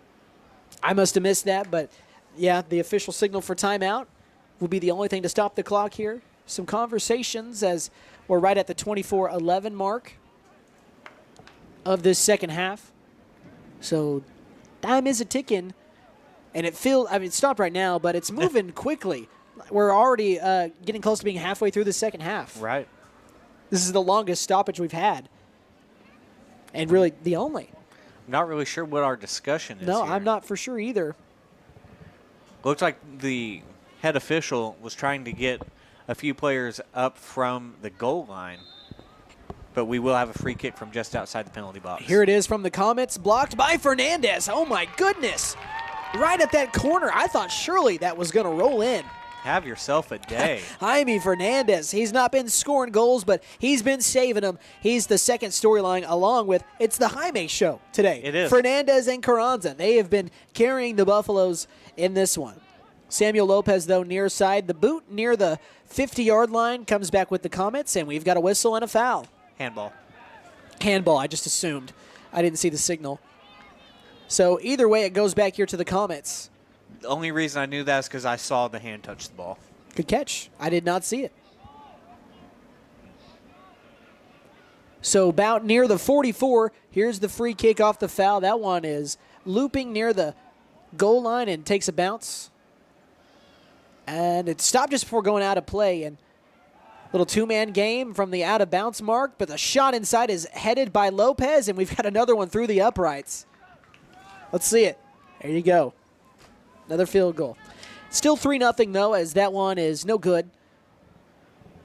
But more shots here in the second half for BK than what they had in the first half. So if you're going to take some positive from that side of it, there's that. Yeah. McAllister's just played exceptional ball today. Yeah. Final 22 minutes here of this one. Buffs trying to get to 8-2 and 1-1 in district play. Again, the winner of this one will win their first district game as both teams are 0-1 with a loss last week. So McAlester fell to Edison. Bishop Kelley, if I have it here, I'll double check in a second here as the Comets are pushing, but an offside. I feel like as somebody who would be a soccer fan, I feel like offside, I mean, I guess it's the same thing for football. Offside's got to be one of the most frustrating calls you can get. Yeah. I mean, for both sides, obviously, or for both sports, obviously, but as a guy that doesn't watch, as much professional soccer or college soccer, offside would be something that I'm sure would irk me a decent amount. For BK, let me see if I can find here who that district lost was to. I cannot. Let me pull it up here on the schedule here in a second. Or you can. If you can, if you want to. And that's out of play. It's not Sean. It might be Shawnee. Actually, I think it is Shawnee because the Bishop Kelley girls beat Shawnee 11-0, so it has to. The boys had to have played because Shawnee's 1-0 in district play. Bishop Kelley's 0-1. So that's my guess. I'm gonna lock it in. No. Well, I would have just lost deal or no deal. So, it was Nathan Hale, you said? Yes. So both 1-0. of those are 1-0 in district play. And a long boot here from the goalie here for the Comets. McAlester, though, right there near the 30 to head it back the other way. Trying to keep it away from Bishop Kelley. Dribbling through some traffic. And it's over to Lopez, Pablo Lopez. Back to a Comet near the 40. Comets are trying to push. Nice defensive play. On this near sideline, though, at the 42. Swung across. Two-man game and booted now to the left side. I think the BK goalie is going to be the one to get it. And that is correct. The boot that time came from Ronaldo Martinez. Trying to mix it up a little bit there. Looks like we got some subs coming on. 14 coming on from McAlester. Looks like that might be Alex Dooney coming off. Juan Medina back in. And I think you're right. Well, I don't think that one is Dooney. No, that is. That is? Oh, I thought Dooney had pink cleats. Never mind. You are correct. Yeah, I can see the hairline now on. Yeah. Yeah. That's the dead giveaway for me. Yeah. That is Dooney. Good catch, Nate. Your eyes are better than mine at your old age. Yeah, ripe old age of 28. Yeah, your ripe old age of 28. I only say that because I'm 2 years younger, folks. Oh, no, it's McAlester, totally a fair. shot on the goal, the lobber, and it's in. Yeah. That is Dooney. Good catch, Nate. Your eyes are better than mine at your old age. Yeah, ripe old age of 28. Yeah, your ripe old age of 28. I only say that because I'm 2 years younger, folks. Oh, no, it's McAlester, totally a fair. shot on the goal, the lobber, and it's in. Half at least. So at the 60-minute mark, the Buffaloes get a goal. I was not able to really see who that was. I think it might have been 14 who just came on. So that would have been Juan Medina.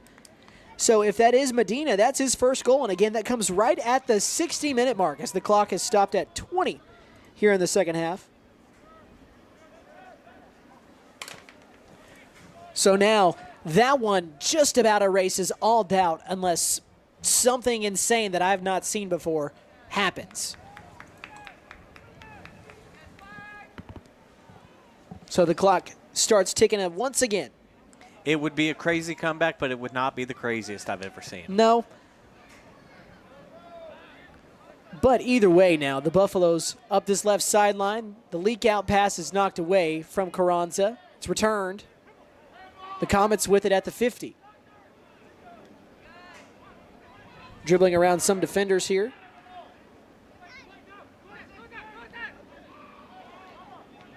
And I actually just got a message from Graham Eaton, assistant coach for the soccer team. He says that fourth goal really helps them in district play.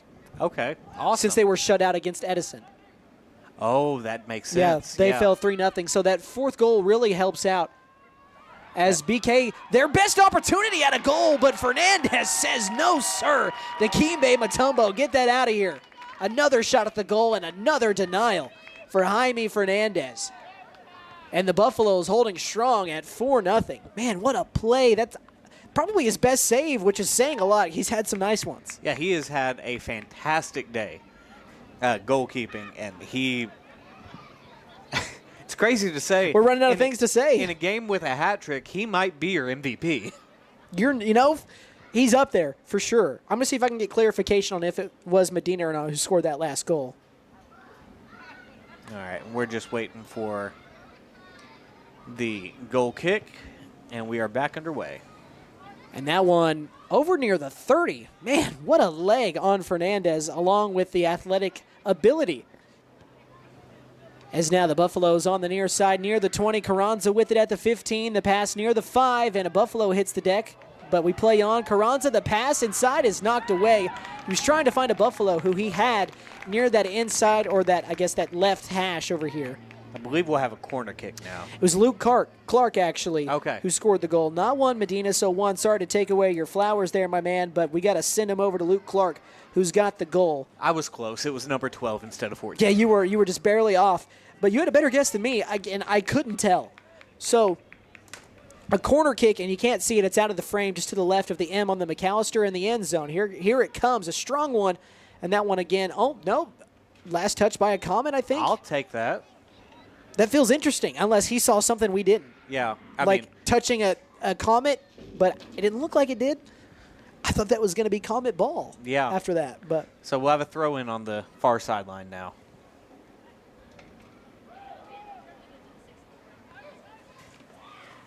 So now the Comets,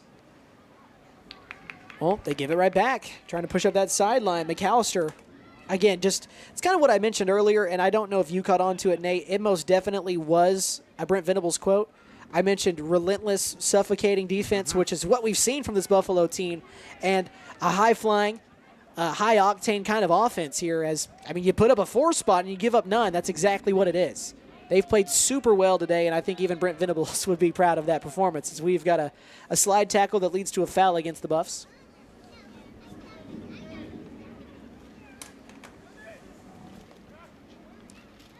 We're getting closer to the final 15 minutes of play. We're just over at 16 right now. Comets are running out of time.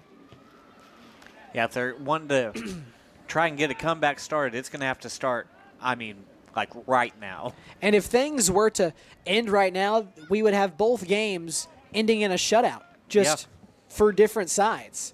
As the McAlester Lady Buffs got shut out 8-0 right now, McAlester is looking a shutout right down the barrel as they lead it 4-0 here over the 1-8 5A Bishop Kelley Comets, who are making their return back to 5A after they spent last season in 6A. This is the first matchup between these two schools since April 25th of 2023, when Bishop Kelley won 6-0. Oh.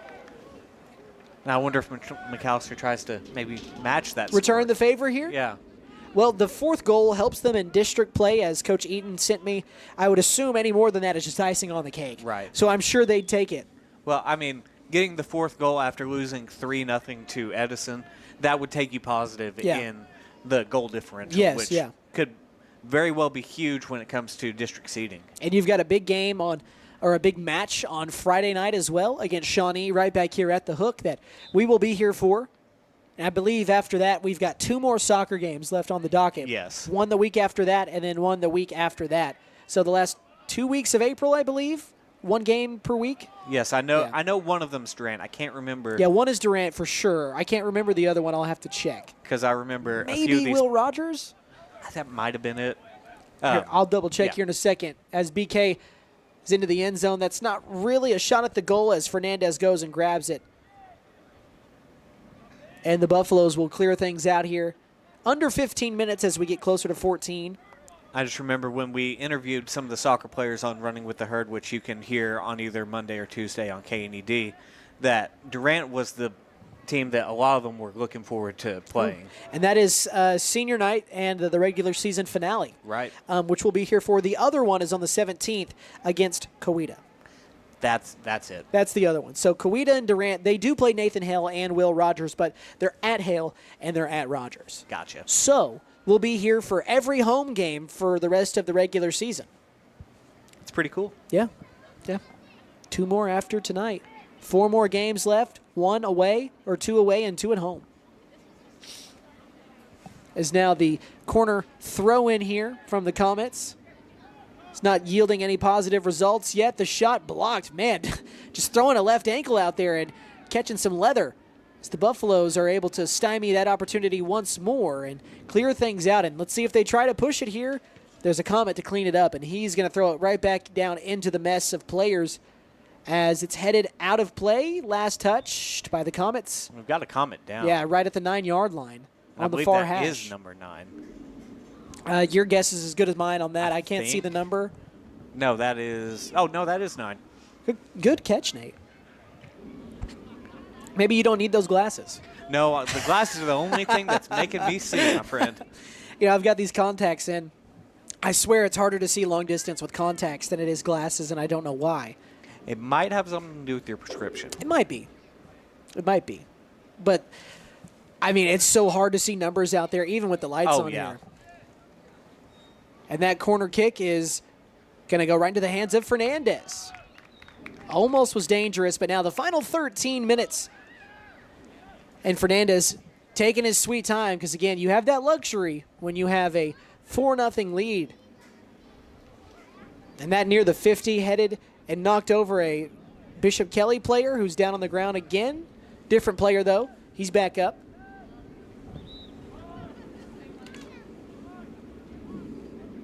And Dooney back onto the field of play, as well as, for the first time in this one, Alazar Alvarez. Hope I said that right. Couple of guys coming off the pitch here for McAlester. Buffaloes are going to move to 8-2, 1-1 in district play. I know there's still a lot of time left, 12 minutes left, but this one feels sewn up. But again, you never want to, what is it, count your chickens before they hatch? Yeah, yes. that's the saying. You never want to do that. But if they can just control possession here, I mean, one more goal would put this right at that 99.9 percentile in terms of wrapping things up. Right. But I mean, right now you feel really good about where they're at and where this one is heading, as we've got a foul against the Buffaloes near the 26-yard line. So the Comets have a free kick coming up here. Bit of a dangerous spot, but it'd be long to score from here. Yeah. I mean, you got to carry it. It definitely can be done. You got to carry it 35 yards here, kicking from the 25, and here is that free kick. It's got the distance, but just over that crossbar. I don't know if it went through the uprights. I couldn't tell. I'm not going to call that one good. No. I think that's more impressive if he gets it between the uprights and the top crossbar for the soccer net here. That would be more impressive. I couldn't tell, though, from here. Either way, he missed it, and that's what matters. Yeah, give that one a score like 5 instead of 3. Yeah. So final 11 minutes and counting. Fernandez with Das Boot one more time near the 35 to a Buffalo. They'll try to bring it up the sideline. No dice as the Comets are coming back with it, doing everything they can. I mean, they've got to keep possession down on this side of the turf if they want any chance of even getting a goal here, because, again, they trail it 4-0. And the Buffaloes don't even have to push it to that side of the field. They can just play keep away here. As Pablo Lopez up the left sideline, a give and go. He's at the 40 to the 30, taken back away by Bishop Kelley. And they'll boot it way back this way. Fernandez is sprinting out from his goalie spot to grab it. He lets it roll to the end zone. Final 10 minutes, folks, in this one. Buffaloes trying to move to 8 wins in their last 9 games.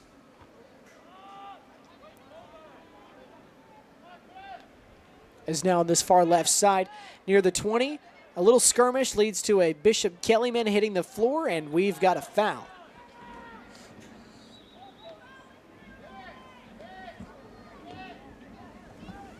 We're now to the single digits in terms of the clock. 9:30 left. And I've said it the whole night, but it just felt like it's flown by. It has. It really does. The nonstop clock moves things so much quicker. It's definitely a change of pace. And a long kick here. Bishop Kelley in the end zone. A decent look, I guess, but not close on the shot. From our angle, I was worried about that for like a split Yeah, second. I know. But I couldn't quite tell where that ball ended up floating at. I believe it just went over the front of it. And now we're down to the last 9 minutes and counting. Corner throw in here, headed by a Buff and a Comet. And now McAllister's going to push it on this left sideline. And they'll just boot it out of play and set up defensively here. Now it's Pablo Lopez on the play.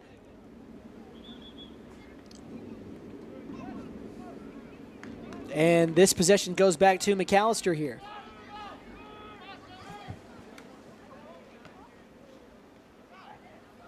And I got a little bit more of an update from Coach Eaton.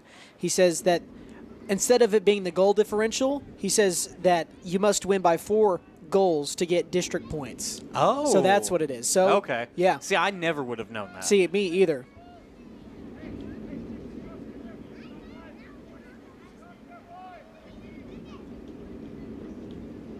And So now McAlester, I mean, that's why you want to hold on to this. You don't want to give up any cheap goals here late. You want to hold on to this 4-0 game and get some district points. The Comets trying to make something happen, but McAlester right there defensively.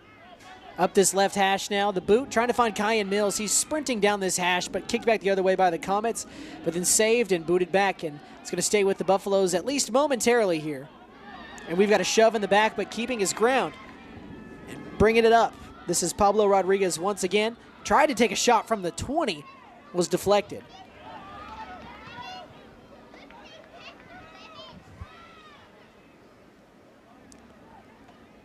And out of play, it is. BK will remain with it. The throw-in taken away. Buffaloes steal possession here, and they can push it back the other way. But BK doing everything they can to, again, just try and make this something where they can possibly set themselves up to build off something a lot like the girls that we talked about, as the BK goalie was all the way out at the 20, but McAlester not able to capitalize on it. The long shot just because the goalie was removed. And I really don't understand, I'm not going to lie, what just happened, because the Buffaloes are cheering about something that just happened. The goalie came out, tried to get it before it rolled past him, out of play. It looks like we get a corner kick. I think that's what they wanted. Okay, yeah, so it's a corner kick. And again, can't really see it from our vantage. We're obstructed even with us not looking in the camera. I mean, you can kind of see the bars in the way there. Yeah. Looks like, well, he turned his back. I thought I was going to get a number. So now we've got a corner kick. It's a high one. The header off the back side of the noggin, though, so it didn't go towards the goal. Instead, bounced straight up in the air. And now the Comets will try and clear things out here near the 30, and they'll bring it up to the 40.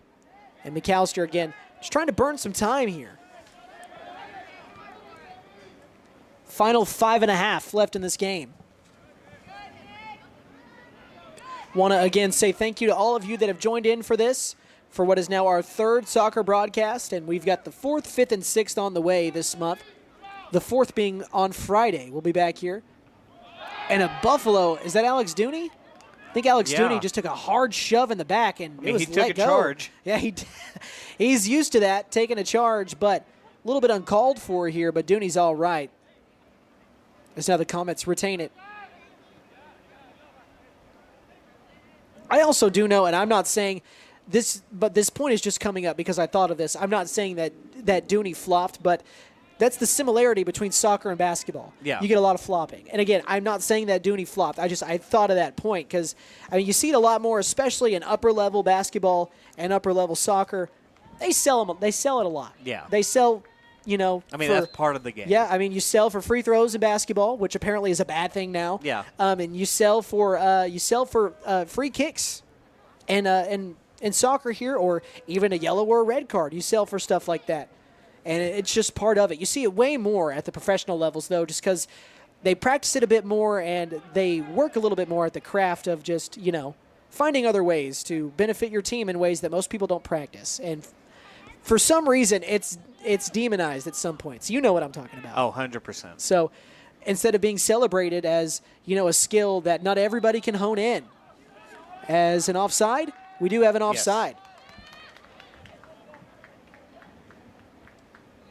So now McAlester with possession back here. About 4 minutes left and counting, as these Buffaloes are going to hold on to get the district win and get a district point as well if they don't give up anything in this final 3.5 minutes. I've already announced or jinxed once today, and it was instantaneous. That was impressive. That is the quickest announcer jinx I've ever had. Obviously, it happens to almost every announcer. I feel like you're lying if you say it hasn't. Yeah. But that's the quickest one. That was in real time, because I had said they played great defense, and as soon as I said it, they scored a goal. So it's one of those things, as BK is not able to sustain that down the sideline out of play. And so now we're down to 3.5. McAlester was able to double their lead from 2 to 4 goals here in the second half. And it's looking like it's paying off well so far. What a night for the Jaimes. Carranza and Fernandez, as Carranza We could do offensive and defensive MVP if you want instead of game MVP. But either way, the Comets now. Shot at the goal is blocked once again, so it doesn't even reach there. So Fernandez doesn't even get an opportunity to block a shot here. And Jaime Carranza, I will say, I just noticed he's checked out on the sideline. He's probably done for the night with this one all sewn up. So some of these younger guys, these reserves, getting more run, and you're going to need them later on in the season. Any coach will tell you that you need a deep team. Your aces are only going to be able to take you so far. Sometimes injuries happen. People get hurt. Sometimes, just throwing examples out, sometimes grades become an issue for some people. That's why you need somebody behind you that has game experience and stuff. And games like these give you great opportunities for that. Oh, yeah. So now McAlester will just try and hold on to this for the final 2:20. It's near the 50, and the Comets boot it out of play. Back to McAlester now.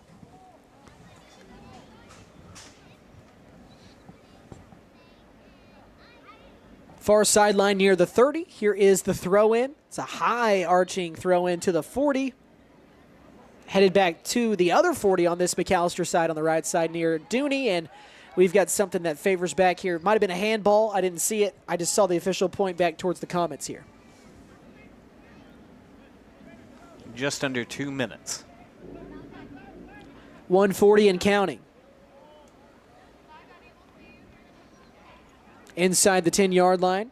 McAlester trying to clear things out here. Again, Bishop Kelley just trying to salvage anything. If anything for them at play here now is taking away a district point, but Jaime Fernandez, another one. This one with the right boot, he knocks it away. But at this point, I mean, if that's something cognizant in your mind, if you're the head coach over here for the Comet guys and Phil Barkley, I mean, maybe you're thinking, hey, if we can get a goal, we can take away some district points here. Yeah. That's about all you've got left to play for with 65, 63, 62, and now 60 seconds left in this one. Well, Nate, now I can comfortably say McAlester has wrapped this one up. 100%. 100% they have wrapped this one up. I'll even double down. 100% they are going to win this game here in this one. That's not something you're going to hear me saying a lot just because, you know, Old Takes Exposed isn't a thing here for us high school broadcasters as much. So, but either way, the announcer jinx is still a thing. But 30 seconds left. I think the Buffaloes are in a sunny spot here at 8:42 on this Tuesday evening as they take possession back. Don't think they're even trying for a goal here. BK is going to keep it in play. But final 15, it rolls all the way down and stops at the corner of the end zone, and Fernandez lets it roll. 10 seconds left, and the Buffaloes are going to improve to 8-2, 1-1 in district play as now they bounce back after a loss to the best team in 5A in Edmond Santa Fe. Or excuse me, not Edmond Santa Fe. I don't know where I got that. Tulsa Edison. Back last week when they fell 3-0. They're back in the win column. They now are winners of 8 of their last 10 games as McAlester now grabs the 4-0 win. Before we kind of close things out and get out of here, we're going to go ahead and recap this really quickly for those of you that may have missed it. The McAlester girls, they lost in this opening one. Game 1 of 2 this evening, 8-0. And now the boys, they grab the win 4-0. Both teams will be back on Friday right here against Shawnee. Same bat time, same bat channel, 5 and 7 p.m. on YouTube.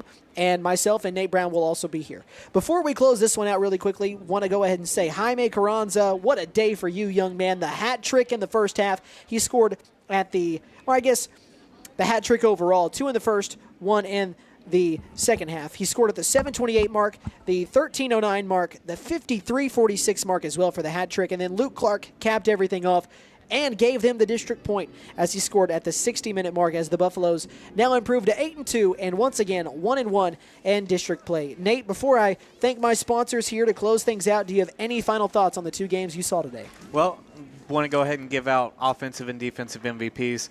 I think they're both pretty clear. It's the Jaimes. Yeah. Jaime Fernandez, the goalkeeper, plenty of saves today. Had some great saves as well. Little dun-a-nun action as well.